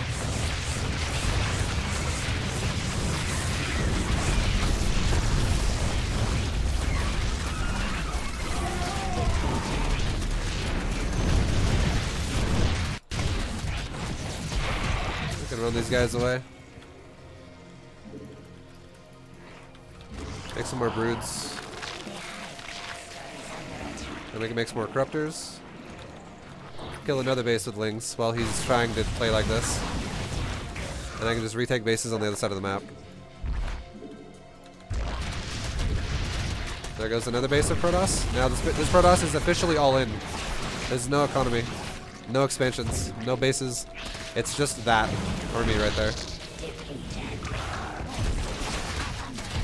We have officially killed every building on this map that is Protoss, except for things up this ramp. And we have Broodlord Corruptor. We have the exact same army we just lost. Again, right now.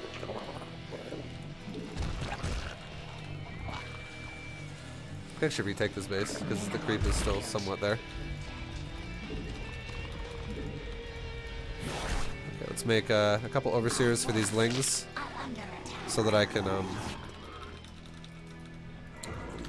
what's it called? So that I can, defend things like that.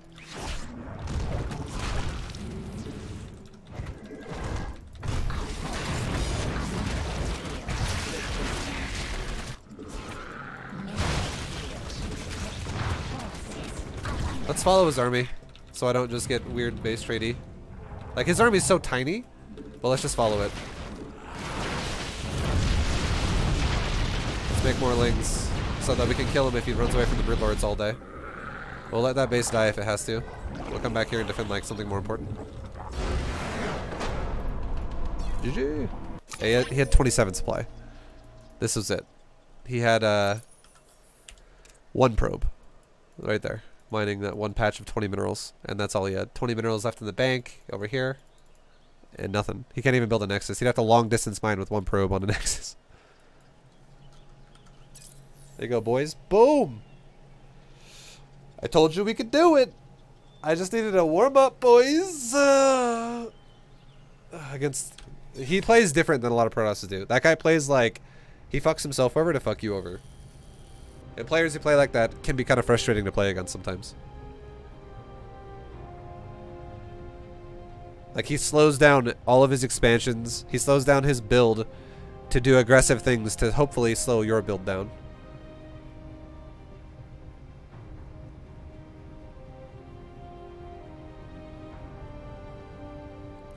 Wait, where are we now?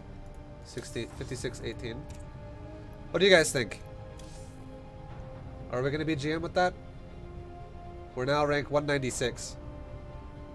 Or we would be.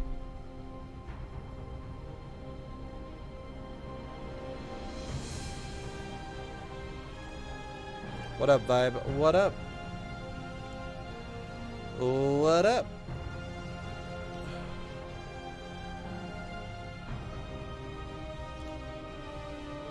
Check contender. Archon contender. Oh, yeah. See, now, this isn't really a thing that is indicative of who's going to get GM. Because here's why. Let's look at this guy. 6,800 MMR. Let's go and look at him really fast.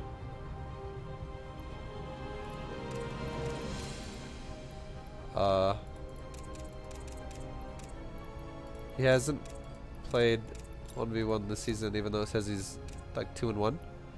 Yo, Onion SC2, thank you very much for the prime, dude. Thank you, man.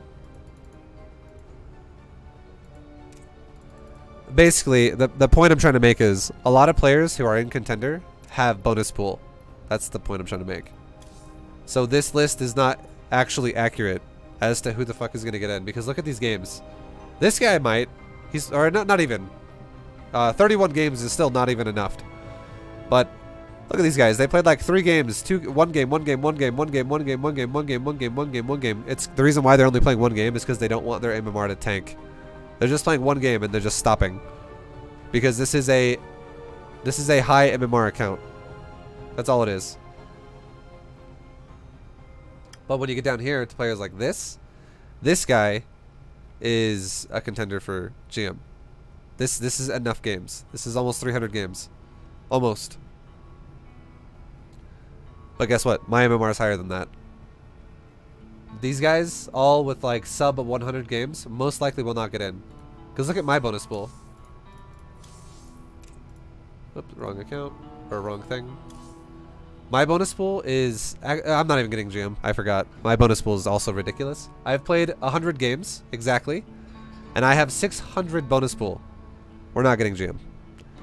Because that's too much bonus pool. I tell you what. We'll play 1 more game. Guys. Guys. Guys.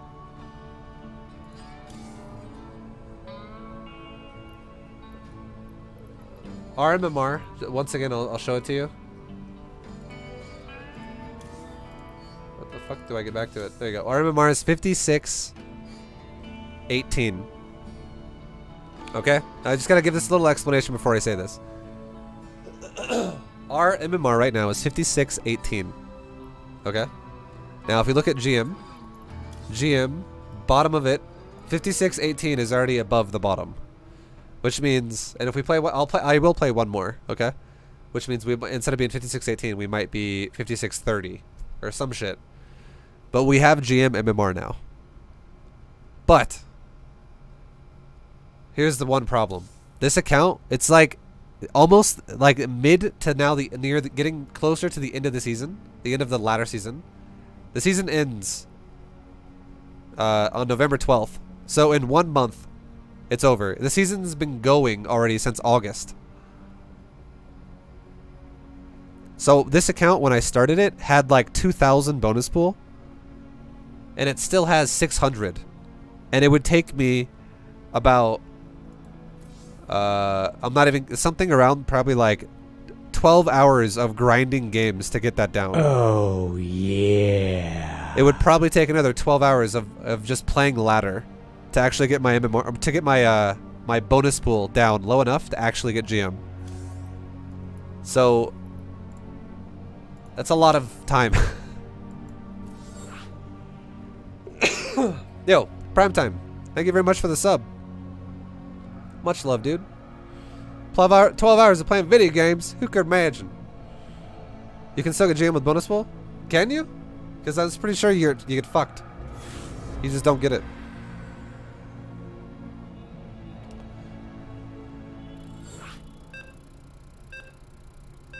It promotes me constantly with 1k bonus pool. Okay, well never mind then. I guess we can. Why did you start a new account when you started this? Because it's a bronze to GM, and I had no account in bronze.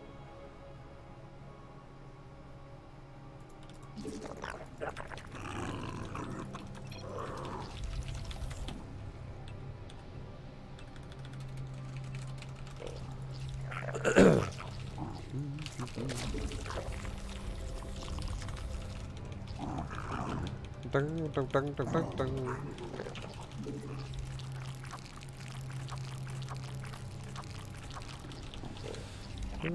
How do you tank rating to bronze? You automatically leave a game.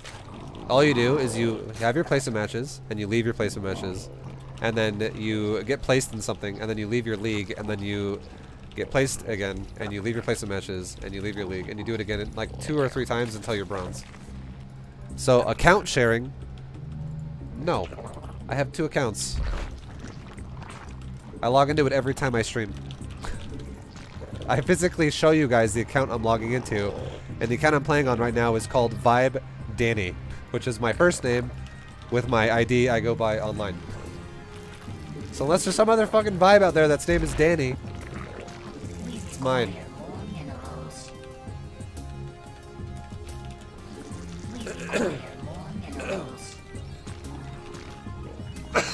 Oh. Oh my god, man.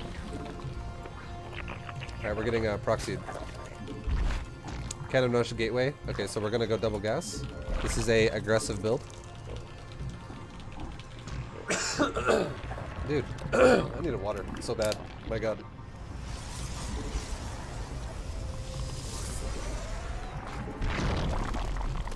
I'm not gonna let that finish. It's just gonna be bad news bears. Bad news bears, boys.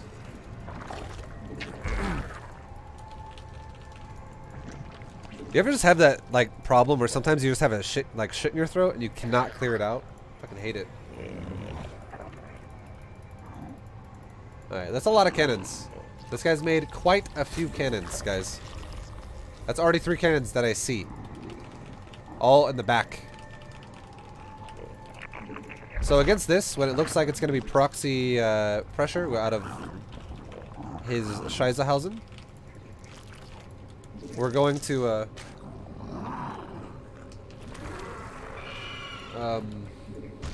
make a creep timber, and we're going to make Ravagers immediately. And we're going to make more queens. Queen Ravager, guys. That's the goal here.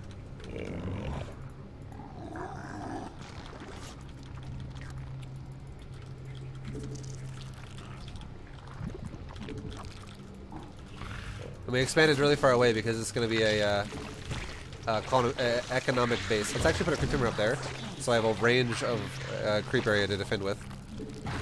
A good surface area. I might be able to hit that gate out of range.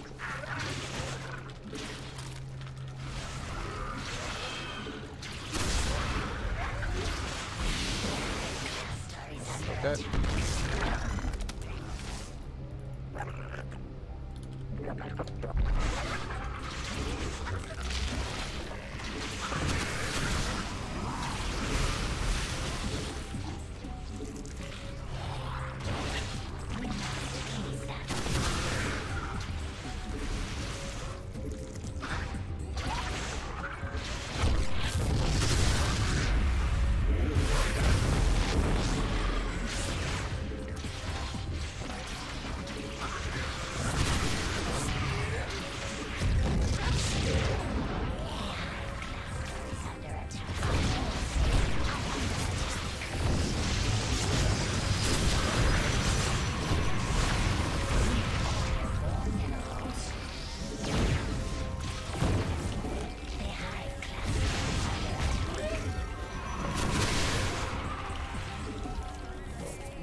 dead.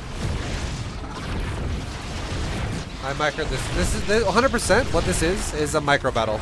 That's all it is. And I successfully fucked it up. We're dead. I can't win. There's too many like. Oh god, I'm gonna have a headache right now. I feel so sad. This is really what I wish I would have done. This is it. Let me tell you guys what I wish I would have done. As soon as I see a fucking gateway and like a gateway right there and a cannon right there. 100% I know what he's doing. He's getting aggressive with proxy pressure with cannons, which means it doesn't have to be immortals. It could be stalkers, but it's a pressure. Now, if I would have put my overlord right there, the overlord cannot die until a fucking prism spawns or until a cannon, or sorry, until a prism spawns or until an observer. Something that can fly, basically. He has no fucking way to see this cliff until something can fly. And what would have happened if I would have had overlord here is I could have seen the entire placement of his shit. And if I saw the entire placement, it would give me a more realistic analysis as to where the hell I should be corrosive biling. Because if I'm corrosive biling into fog, like half the time I'm like, alright, well, like as I pushed in a couple times to kill the probe, I revealed more of what the hell, like where things are. But this is what you should be doing against this. 100% number one thing you should be doing is corrosive biling cannons. Getting rid of the cannons as fast as possible. Number 2, getting rid of the pylons. He has 2 pylons. If I killed this pylon right here, his entire fucking right side of his proxy is unpowered. This would be still powered. This one would probably still be powered. These 3 buildings up here will no longer be powered, and the robo is no longer going to be powered. Killing that pylon is automatically winning the game. And if I kill that pylon, and the cannons over here have already died, and there's only, let's say, like 1 immortal out, I could kill that pylon, kill the probe wherever the hell it is, and then I could just literally transfuse my Ravagers and kill the last immortal, and game's over, and I win. But I did not, I didn't do it. I ran my overlord away. I don't know why the hell I did that, and I was unsure of what the hell was going on because of that. And I didn't even know where the robo was. I knew it was here, but I don't know where it is here because I can't see it. So I don't know exactly where I want to corrosive bile. I don't know if the robo's like, it's most likely going to be over here somewhere. But this was a very winnable game that I kind of threw away because of how I executed that defense. It was really bad. I haven't defended that build in a long time.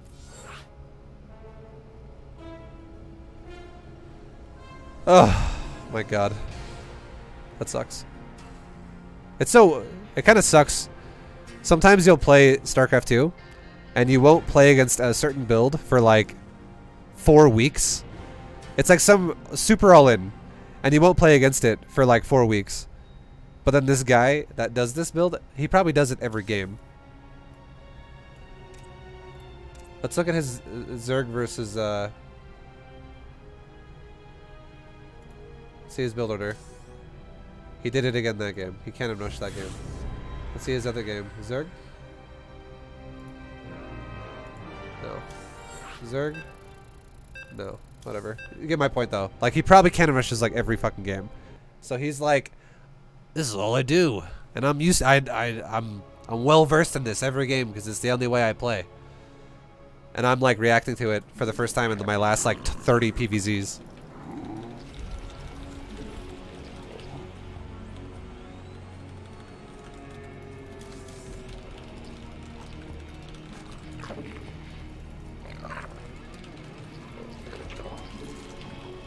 It is a very beatable build.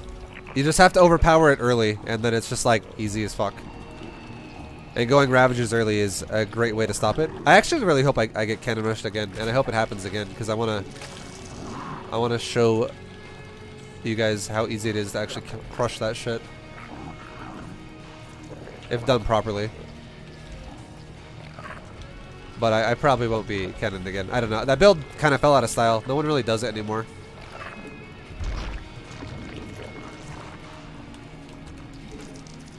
Please cannon me. Let's go. Make it happen. Throw some pylons down.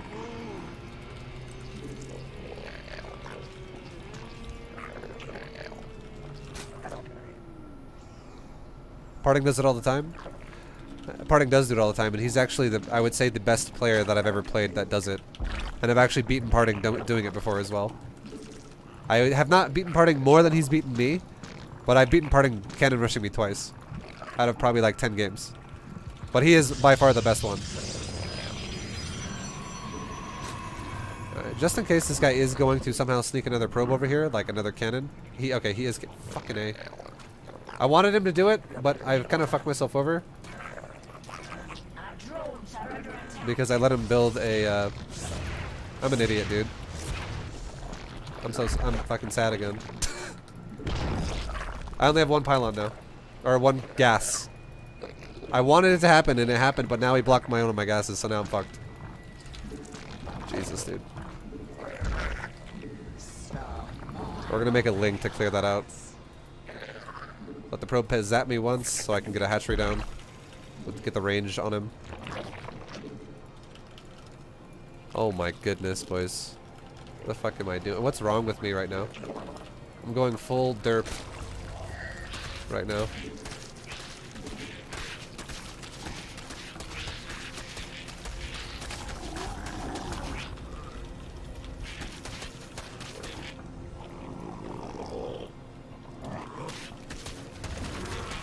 This is not going to be anywhere near as powerful. I can't make...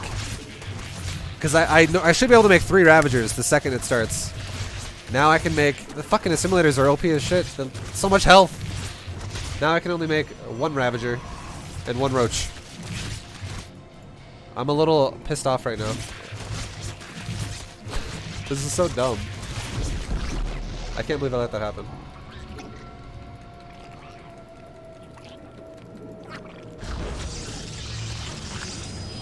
And it is a robo. We're gonna cannon again there. Let's go ahead and move.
Alright, well now it's happening, and I can't stop it.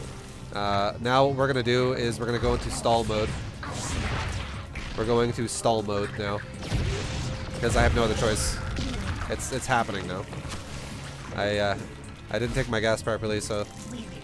It's fucking happening, boys!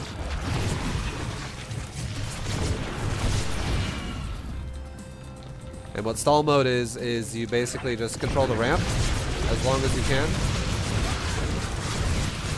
And you try to hold as long as possible.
Okay, well this game is it got out of control again in the early game, which really sucks for me. I let it happen again. Sad that happened like that. But we are so close to having mutas now. This guy can't save all 4 immortals. He can save a couple of them, but he definitely can't save all 4 all the time. There you go. 2 are dead. And we can have like half the lings go down and half the lings stay up. And now we have mutas coming out, so that prism is fucked. 2 mutas are being produced right now, and I killed the core, so there's no stalkers or no Stargate or nothing, and I killed a lot of probes, so he's got some problems.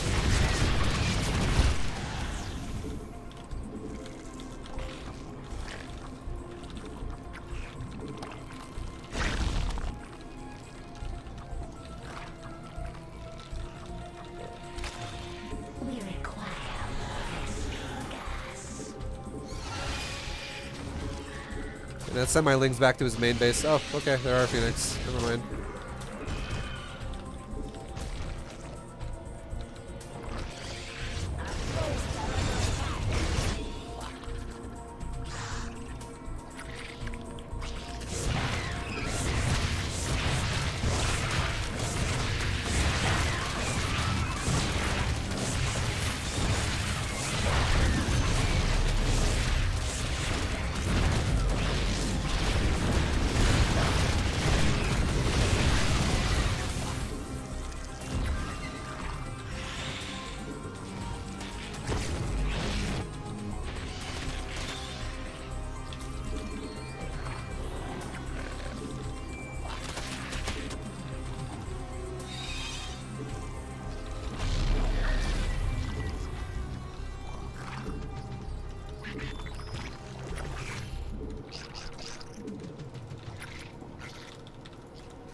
We require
our forces are under attack.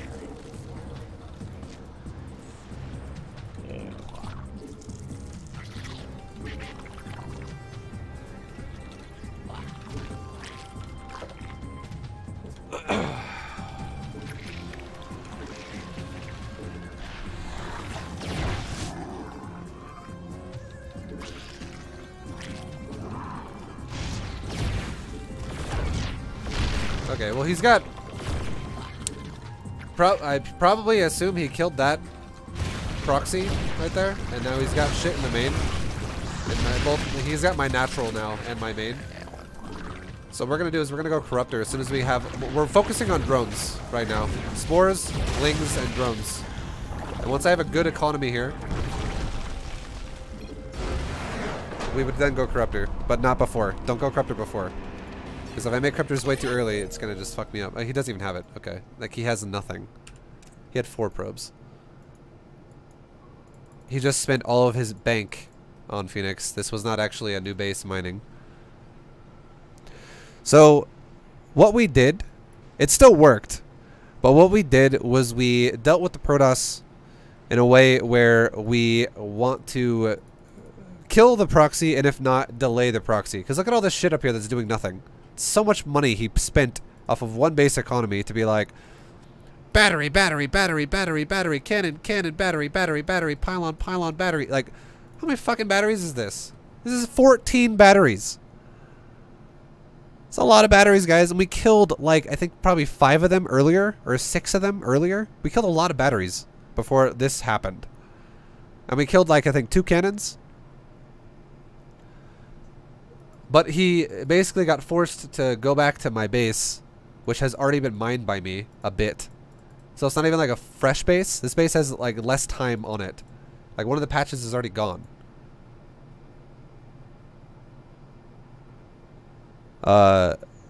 What if you can't get a worker out? You always can get a worker out. It doesn't matter. That's not a thing. You can always get a worker out. Because your overlord in your front of your base should always be scouting the front of your base. Like, you should have an overlord that's around here to here. Now, if I get cannon rushed at my base, you notice I don't pull my drones. I could easily just cancel the hatchery and go, all right, let's just leave. Let's just go somewhere else. And it totally works. Because he has nothing to stop. There's no gateway. It's not like you're going to get chased by a stalker or some shit. The only thing that could chase you is a probe. And if a probe chases you, you can do what I did over here earlier. If you remember, I took a hatchery here, even though there was a probe chasing me. All you have to do, if a probe is chasing you, he's not going to physically micro the probe everywhere you go. He's going to literally A-move you and then go back to macroing whatever he's going to do. And when he does that, all you have to do is stop a drone. I can show you when I did it. Right here. All you have to do is stop a drone, like right when or you can curve it around or whatever. You basically stop the momentum of the probe by letting your drone be stopped already. Watch, I'll show you what I mean. Right? It's right here. So what's going to happen is we're both running at the same speed, okay? 3.94, 3.94. We run the same speed. But if you stop your drone and then start moving it right as the probe is going to get next to you, when a probe attacks a unit, it loses all momentum. And if I start gaining momentum as it attacks me and then it stops, it creates enough of a gap in between your drone and the probe to build a hatchery. And you'll see me do it right here. This right here is not enough of a gap. It's close, but it's not enough. If I tried to build a hatchery, this probe would 100% block it. Barely. Like, I would build it, my drone would be there, getting ready to build it, and the probe would be like right there, and it would block the side. But watch what happens. The drone stops, lets the probe hit him, and starts moving as he hits him, and now there's a little bit more to do that. It's a guarantee. You can always build it if you do that.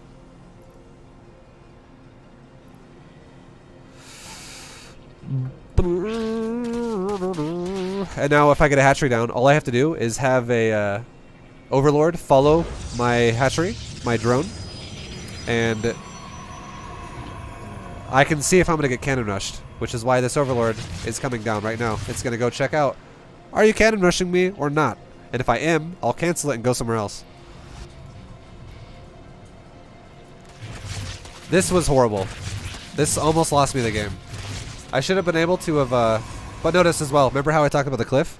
Look at my vision. Oops. Look at my vision. I see fucking everything. I see the whole proxy. I know exactly where his weak points are in this build of the proxy, and if I just had fucking made double gas, like I should, like, you know, if I had properly reacted to this, even though I was like, please cannon rush me. Letting him steal my gas is really stupid. That was not intentional. I did not actually know he was cannon rushing me until right after he took the gas, and then I was like, ah, shit, we're getting cannon rushed again, for real. But if you do this correctly, this is the way it should happen. This is what should happen. Double gas should have been taken as soon as he builds a cannon, not the pylon. As soon as he builds a cannon, double gas gets taken. The second my pool's done, I immediately start a roach warren, and I make 3 roaches. The second my roach warren's done, I make enough larvae throughout this whole process to have, right as my roach warren is going to finish, we have a 3rd larva popping out, and we have enough of a supply cushion to make 3 roaches and then turn them into 3 ravagers right as they finish, which is 9 supply. So you want to have at least 9 supply over what you currently have right when you start the roaches. And the best way to do this is to make like 2 overlords right as the pool's like basically getting ready to finish. You make 2 overlords and you make the roach warren. You usually make 1 overlord right as the pool finishes, and you'll make a 2nd overlord as the roach warren's like 10 seconds in. And you'll have about 3 larvae ready to go right away. Right when the roach warren's done, which means you could have 3 ravagers right away. And what the reason why 3 ravagers is a great magical number here is because number 1, it's the max larva you can have on a hatchery, automatically generating larvae. And number 2, the second reason, number 2, is because if you have 3 ravagers, you could actually corrosive bile and kill a cannon in 2 rounds of corrosive bile. It takes 5 biles to kill a cannon. And if you have 6 ravagers, it's 3. Well, 6 is greater than 5, so there you go, the cannon dies. And if I'm corrosive biling a cannon every single cooldown, which is 7 seconds, I could actually eliminate the cannons before the shield battery goes down. Watch this. Now, if I had... Or it doesn't have to necessarily be before the battery goes down, but it would be before the robo is really active. Well, look at this. This should be 3 ravagers if I did not get gas blocked. This would be 3 corrosive biles already immediately going on this cannon right now, instead of just the 1. I'm also not even doing it right away. I'm like delaying it. Now, I'm going to pause it one more time and say one last thing. The reason why this is also so important is because every time you corrosive bile a cannon, it depletes 20 energy off of a shield battery. A shield battery only has 100.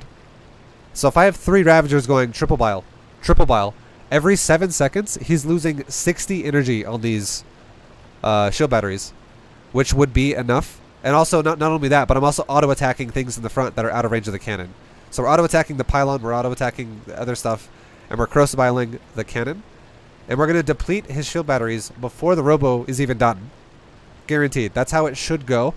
And then if we deplete these and the cannons actually die, all we have to do is kill the cannon in front of the pylon. That powers the robo. And then we just go kill the fucking pylon. That's powering the robo, and the game's over. 100%. It is so easy to defend this if you just don't fuck it up. But I fucked it up twice. You just have to do it properly, and you will crush this. But just in case somehow the Protoss doesn't let that happen, that's what this guy's for. The proxy hatch guy. That's what he's for. And then, you know, going from there. Getting melee speed. Melee upgrade with speed on Lings is really good, because if he's got like 5 immortals and a prism versus like 40 Zerglings with +1, 40 Lings with +1 are going to get completely dumpstered. Or sorry, the immortals are going to get completely dumpstered by the Lings. Most of us have seen you crush this build many times. Exactly. Like it works very well. It's a very solid counter to this.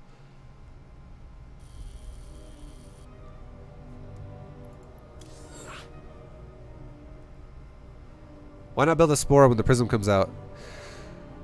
Not worth it. A spore hits a prism for 15, and immortals will fucking annihilate a spore. And it's just a waste of a drone, and it's a waste of money. I would much rather build a queen instead of a spore. A spore is only worth it if he builds an observer, and you want to protect creep. That's it, the only reason, because you want detection then to kill the observer. But if he builds, if it's just to kill a prism, it's not worth it.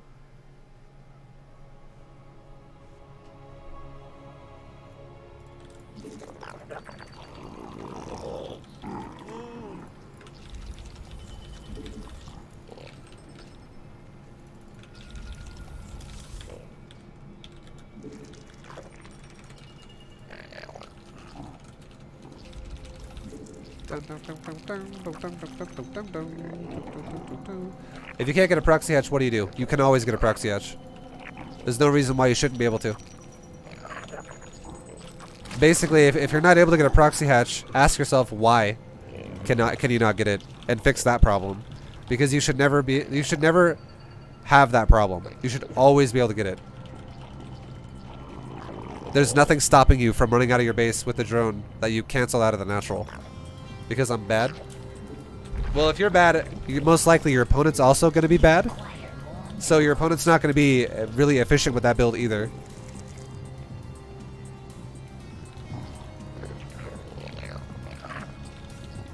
Basically, the best thing I can tell you is leave an overlord like this in front of your natural. Always. Don't ever have a blind spot to this. That's the biggest way I can tell you until you can fix that problem easily. Because if you just let this be blind, and then by the time you're like your natural's almost done and like 2 cannons are just shooting you, then yeah, you cannot run a drone out of your base anymore because you're now contained. But if you see it, he builds a pylon and a cannon. As he's building the cannon, cancel and move somewhere else. Do not cancel it when he builds the pylon. Make sure you don't do that. If you cancel it when he builds the pylon and he's just fucking faking it and he's actually got a gateway and a core and he's like, wow, thanks for canceling your natural. I appreciate it. Well, that's going to suck pretty bad for you if you do that. Only let him start a cannon. You have like 30 seconds to deal with it after that. Like, the cannon takes like 30 seconds to build or so it's not like it's going to finish instantly.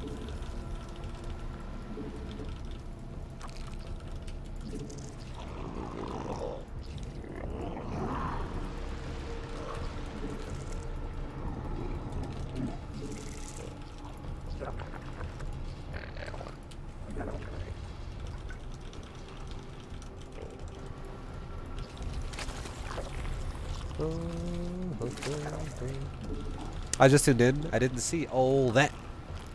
What if the probe follows you and cannons your proxy? Yeah, you just have an overlord follow your drone always. So if you cannons your proxy, cancel it and go to somewhere else. Because here's a little tip. If a probe follows you and builds a pylon, just a pylon alone is more expensive than canceling a hatchery. A pylon costs 100 minerals. Canceling a hatchery costs 75. And you can always come back later and kill those pylons. So it's 100% worth it for you if he follows you and cannons you over and over and over.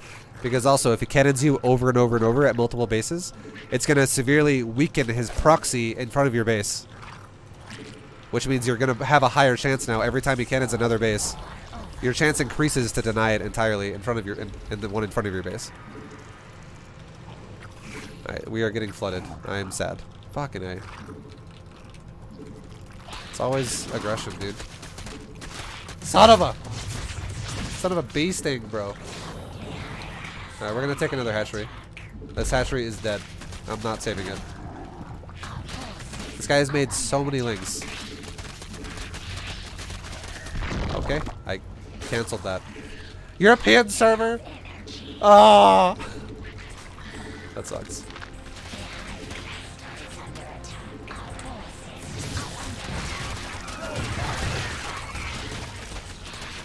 What the f— oh my god, I'm getting so fucked right now. Boys. I'm getting pooed on right at the moment. I'm getting pooted on. This is not good. I just lost 2 hatcheries. I legit lost 2 hatcheries. This is okay. Yep. That's a loss. That's the lag. That's a nice lag for you right there.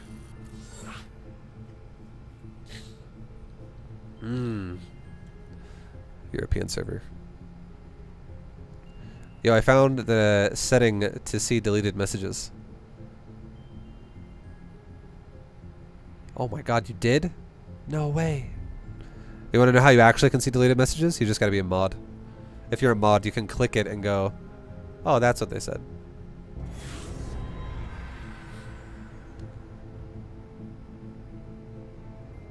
At least he has the decency to be 6K. Yeah, we were talking a lot that game, and I just kind of let it happen. I let him just make like 50 lings early game, and I just made drones, and I died. It was kind of unfortunate. Kind of unfortunate, guys, for me. Ugh. I'm 12 pulling him this game.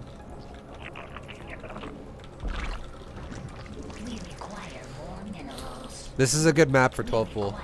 We'll see if he also 12 pulls me, or if he, you know, plays safe. If he plays greedy, he's fucked. Because the trend of what this guy does is he gets really early speedlings and a lot of them, and he goes for a third really fast. And I can already tell you that build, what it is it's hatchery, gas, pool, masslings. So if he does that shit again this game, if that's just what he does, he's going to most likely lose his natural or the game entirely to this. He's going to get fucked over by this if he does that again this game. Because this build is a great counter to hatch, gas, pool. Anyone who gets a really late pool is going to take some serious damage from a 12 pool. Because it's not an all-in. I'll still macro out of this.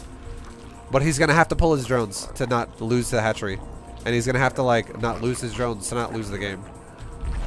Which is a win-win for me, because that's 2 chances now that I can get ahead. So if your opponent, if you know your opponent does the same thing every game, this build is wonderful. I don't know if this guy goes hatch gas pool every game. Okay, you see he doesn't. He's trying to be sneaky.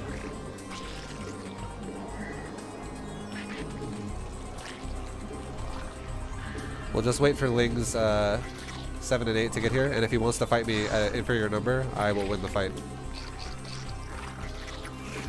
Okay, yeah, he's not bad. Like obviously he's 6K, but he knows what's going. He knows what's going on. He knows the situation.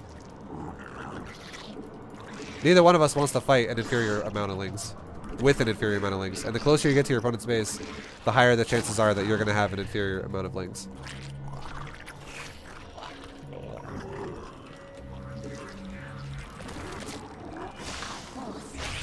Okay, that just happened. I looked away for a second, and he actually ran on me and surrounded 2 of my lings. It's not good, man. We gotta fall back to our queens now.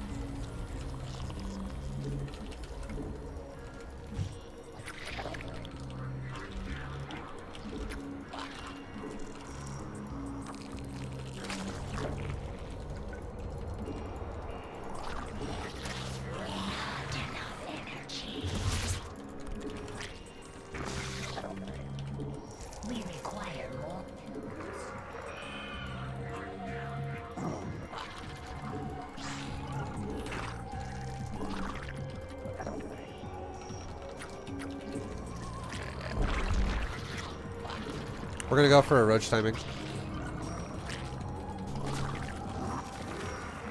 So neither one of us is really ahead or behind. It's very close. This guy's actually really solid, man. That's fucking really smart what he just did there. He actually snuck in a drone or a ling for a drone scout and a gas scout. That was good. Now he doesn't have any questions, I guess, about what I'm doing. It's not like I'm rushing a lair or some shit. He knows.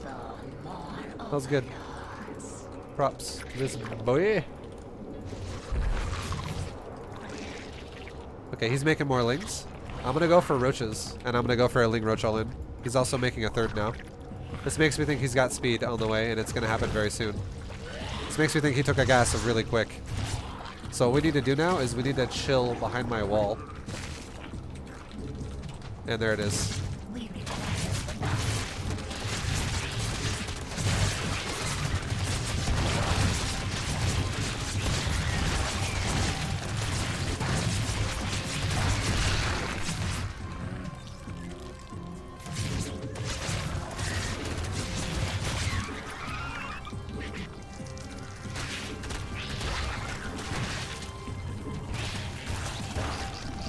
Okay, well he just lost all the lings, which is really good.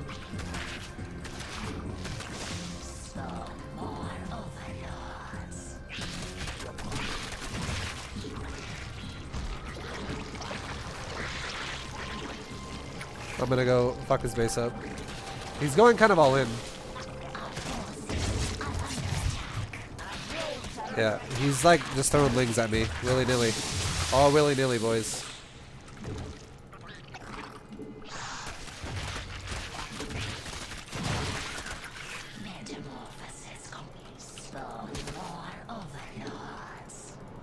Let's fuck his third up. Let's mess that third up, boys. Behind this, we're gonna take our own third. And we're going to start making Ravagers with roaches that start getting attacked. But that's what our gas is going to do now.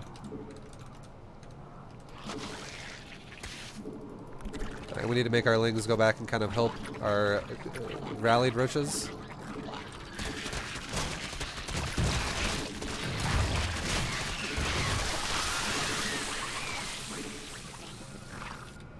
Okay, we're making more lings to defend the counter, and we're just going to press his base.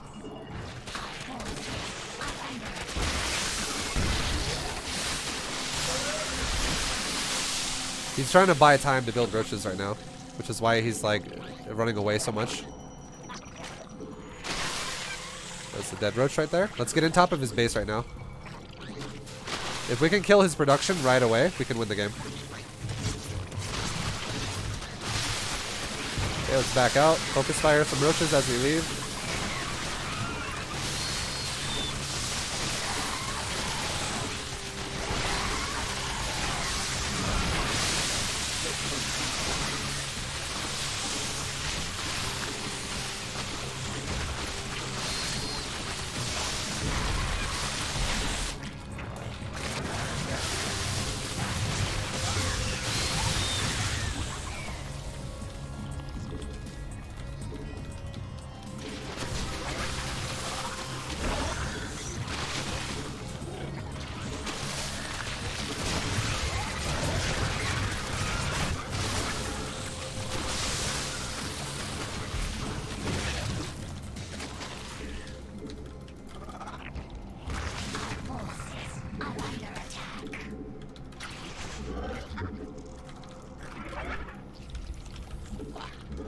Okay, he's holding pretty well. Let's go fuck up his mineral line right now.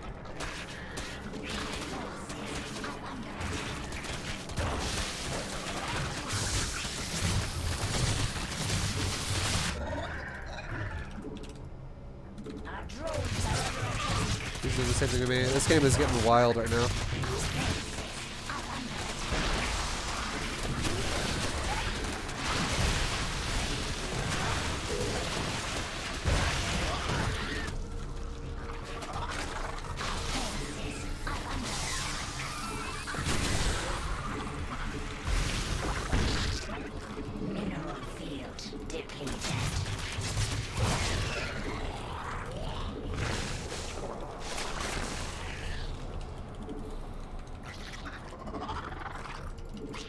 Does he have +1? I wonder. He does not have +1 yet.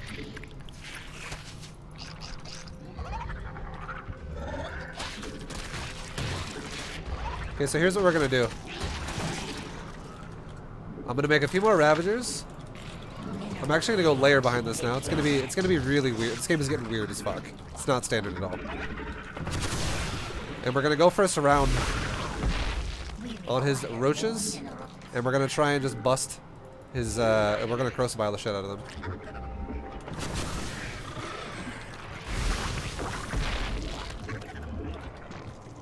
We require more minerals.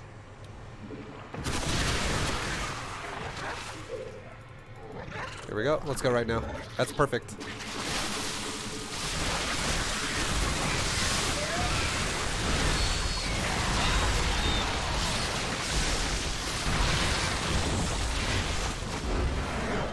So, like I said, the game got real weird, but we used an opportunity there that happened, that arose, and it worked. We baited him into a clump, and then we surrounded it and blew it up. Oy.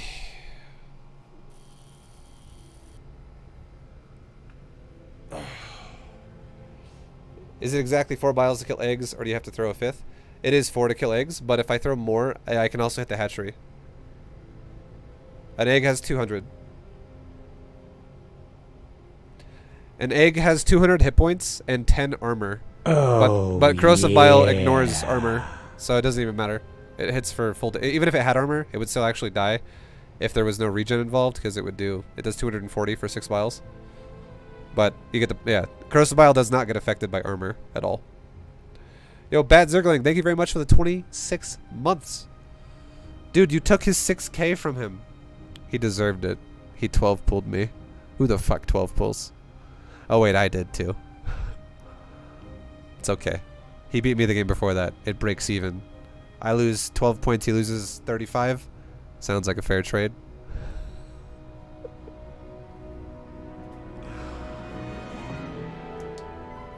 Opinions on Burrow, Roachplay, and TVZ Mech?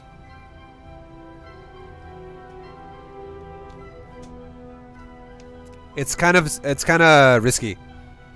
If the Terran player either goes for a Raven or actually has good eyes and can spot the fucking dirt popping up from like there's like a mist that goes on the roaches, and if the Terran player has really good eyes and he spots that and he scans you you're fucked.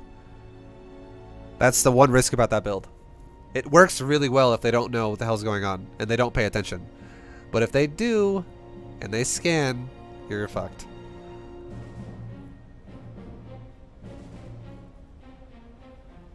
Have you ever done mass Zerglings? I have done mass Zerglings many times.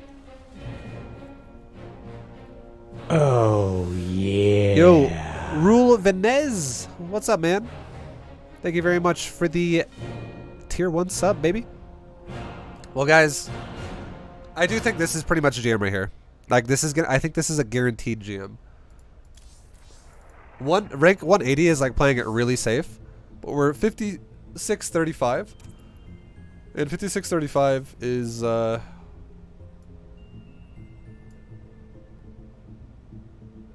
it's rank 191. Basically 191, 192. Play Meepo. You want me to play Meepo? Yo, Rule Venez, I appreciate it. One more time. Thank you again, man. Guys, we're only 5 sub points away. Just 5.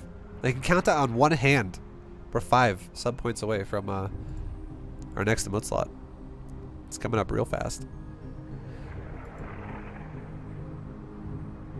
All right, I have a question.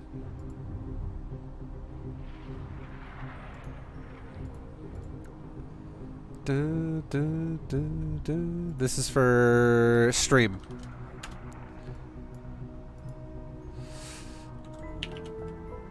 What do? Oh, yeah.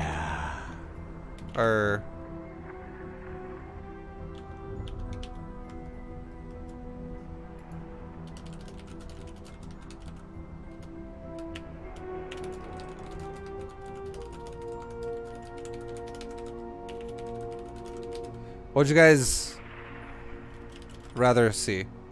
I could play. Or I guess these will be the options for now. Fuck it. I could play some random if you guys want again, or we could play some more Zerg and try to push the rating up a little bit more. I don't mind either way. Beep boop beep boop. I do think we just solidified GM though right there. That's gonna be GM. I've been losing lately to mech, and it's difficult to maintain that air superiority. I don't know if I should make spores.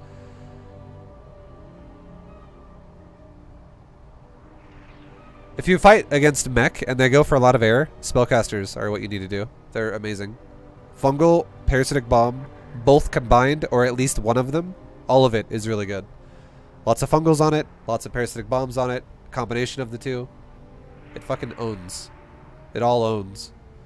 Push more ladder on Zerg. Alright. Here's the deal.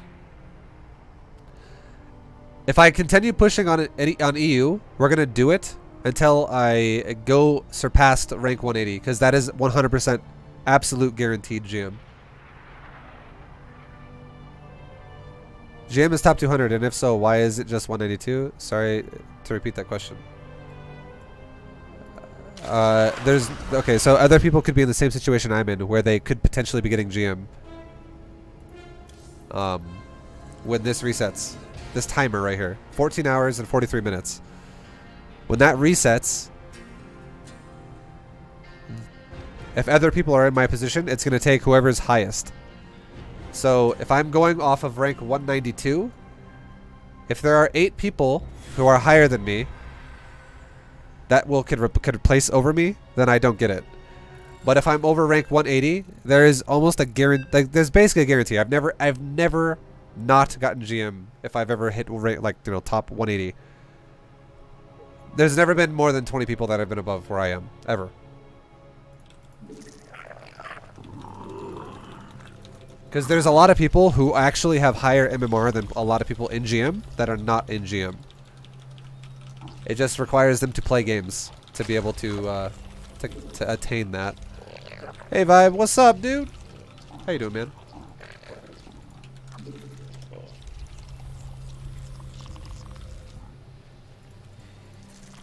What's up, dude? Alright, we're playing a Terran. First Terran of the day, I think, actually. I have not played any Terran today, really. It's been all Zerg and Protoss.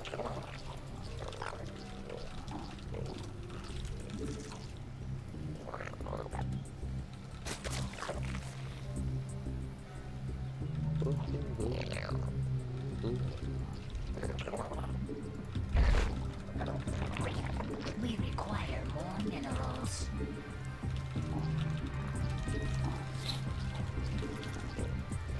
Push to 7K. Alright, yo, Cyril. Are you out there? I need your help. Help me. The stream wants 7K. And I can't do it alone. I can barely do 6K nowadays. I'm washed up. Somebody get Cyril on the phone right now.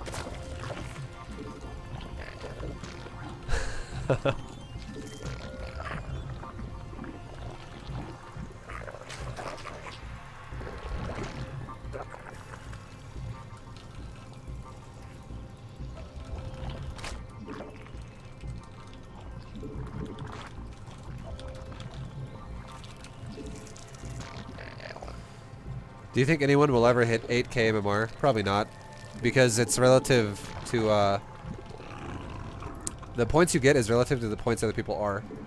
So if you're pushing 8K, you're gonna get to a point where you're gonna get +1s and +0s before you hit 8K. And if you hit that point, you're very likely not gonna go up very fast. Like, you have to win like 100 games just to potentially cancel out one loss. That's what it would be like. If everyone else you play against is like sub 7K, basically. It would be very impossible.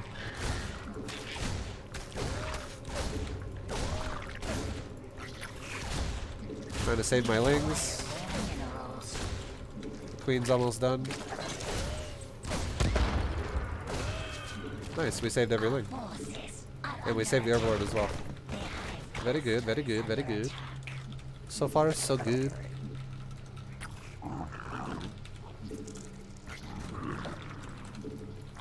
We require more minerals. Can you be my father? I don't know. When were you born? I'm just kidding. I don't have any random kids out there.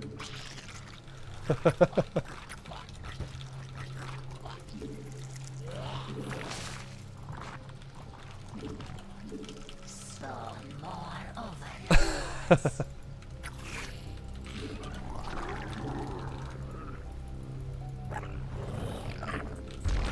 Alright. We're gonna make a Roach Warren because it's a mystery build, guys. I don't know what he's doing. He's probably also gonna come snipe this Overlord right now, so I'm gonna hide over the cliff. It's a mystery build. He's not I haven't really been able to properly see a reactor factory or 2-on-1. So it's a mystery. I'm gonna scout him now with the Zerglings. To give me more of an idea as like what's going on for real. Because I'm not feeling very safe. If it's bio, I'm canceling the Roach Warren. It's Hellions. Okay, it's 1-1-1 with the Tech Lab, which means we need some Spore Crawlers and we need some Roaches. I'm really glad I built the Roach Warren now.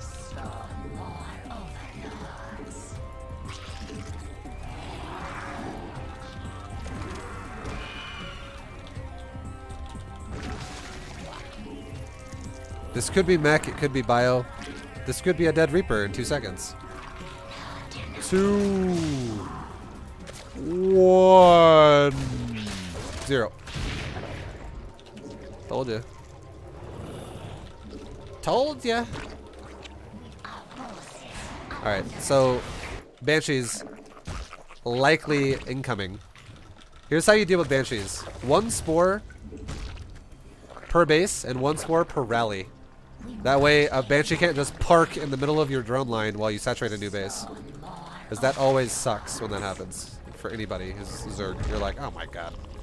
This fucking Banshee is just killing my drones left and right.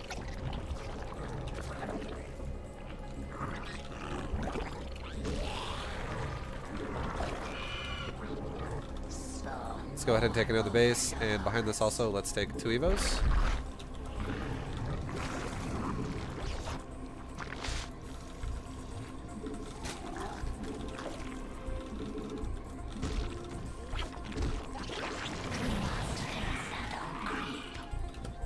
More roaches right now. It's a fucking battle cruiser. Okay. Run the drones. Run the queen away so he gets hit on the spore. There we go, boom. Run the drones. We lost like almost nothing. He's gonna time warp at the left. He's not gonna time warp. Okay. What the hell's going on this game? What the fuck?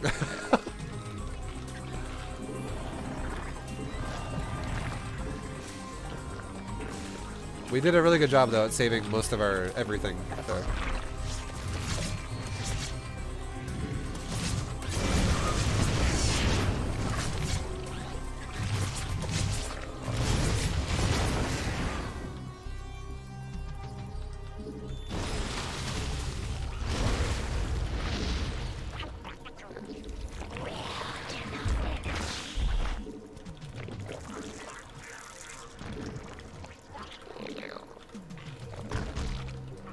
Let's chill. Let's send 1 roach out to both his possible thirds. Let's not actually move out with my whole army, because if he comes back again right now with another round of Hellions, I'm going to have a bad day.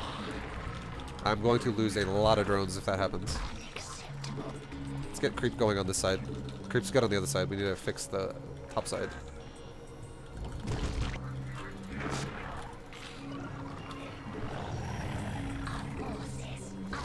Okay, he's going mech. This is full on mech. And now that I know it's full on mech, we will go to this infestation pit quicker. Yo, Chronic Boom, thank you for the sub, dude. Much love, much appreciated. How you doing, man?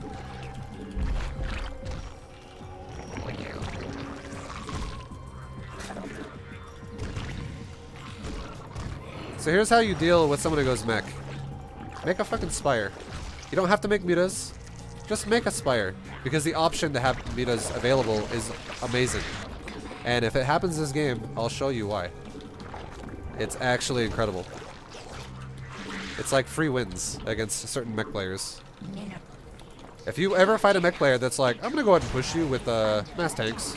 And not only that, but I'm gonna go mass aliens. Like fucking mutas are just like, oh, thanks for the win.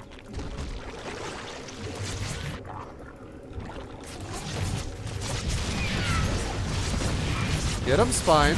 That's right, I lost 1 drone to 4 Hellions. Alright, let's make some lings, because my roach speed's not done yet.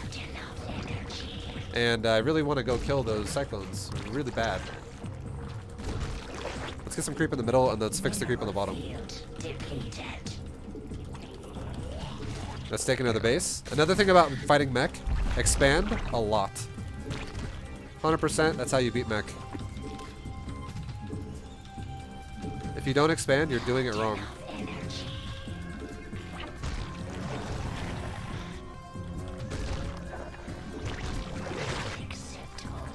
Alright, so we're chilling.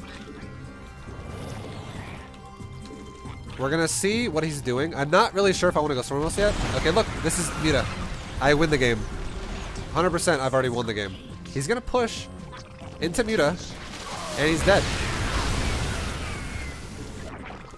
You guys are going to witness Muta carnage. Not even kidding. It's auto win.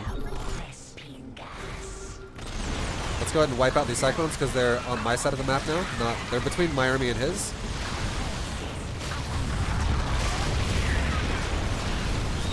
And that's a lot of dead Cyclones. He's got, that's like all of his anti-air is now dead, basically. It's all gone. Now let's just kill all the tanks.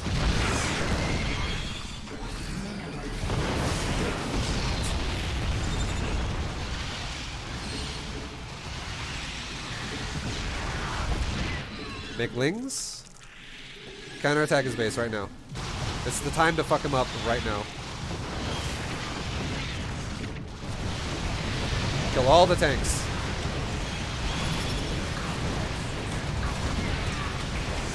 And now look at his economy. It's just shot to shit at this point. Kill the tank. Kill the Hellbat. Kill the command center.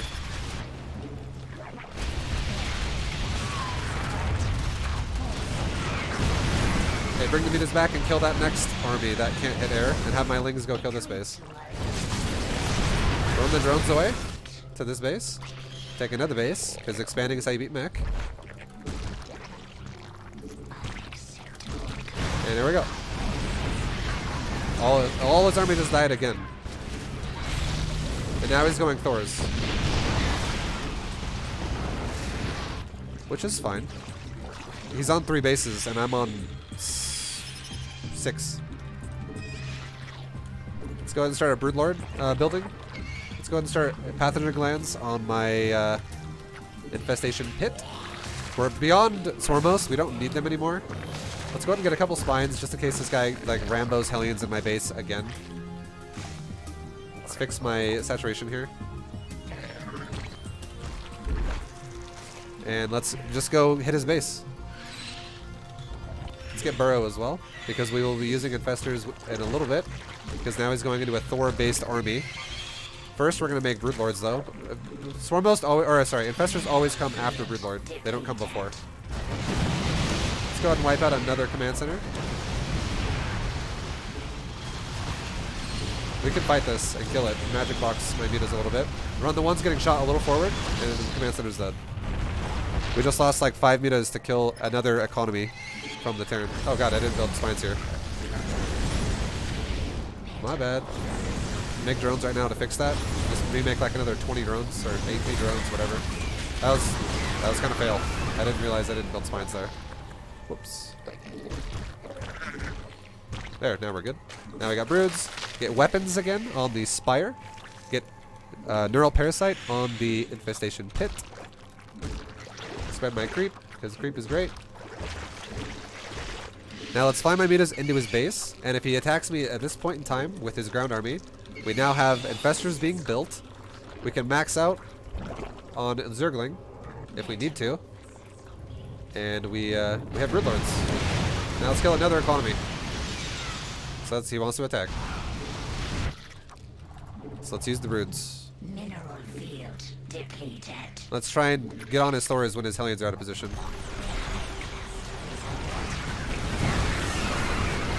Weaken them a little bit. Look at those 3 Thors, they're fucked. They just got boned. Now let's make more Lings and do it again. There you go, there's another dead Thor. There's a couple more dead Thors.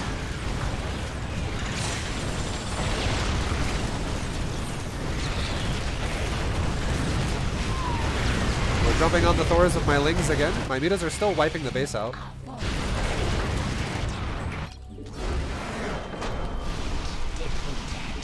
And that was all in. They just decided to go, let's all in! Let's all in! The Mutas are putting him into an all in. This is the power of Mutas, guys. Like, you don't have to go Mutas every game. But if they push with an army that has no fucking anti-air, you're gonna be happy you built the spire. They're gonna be like, oh, yeah. really glad I got that spire now, because it just won me the game for free. Yo, Zero TV, what the fuck, dude? Zero TV, what's up, man? Oh yeah. Thank you very much for the 5 gifted subs. Guess what?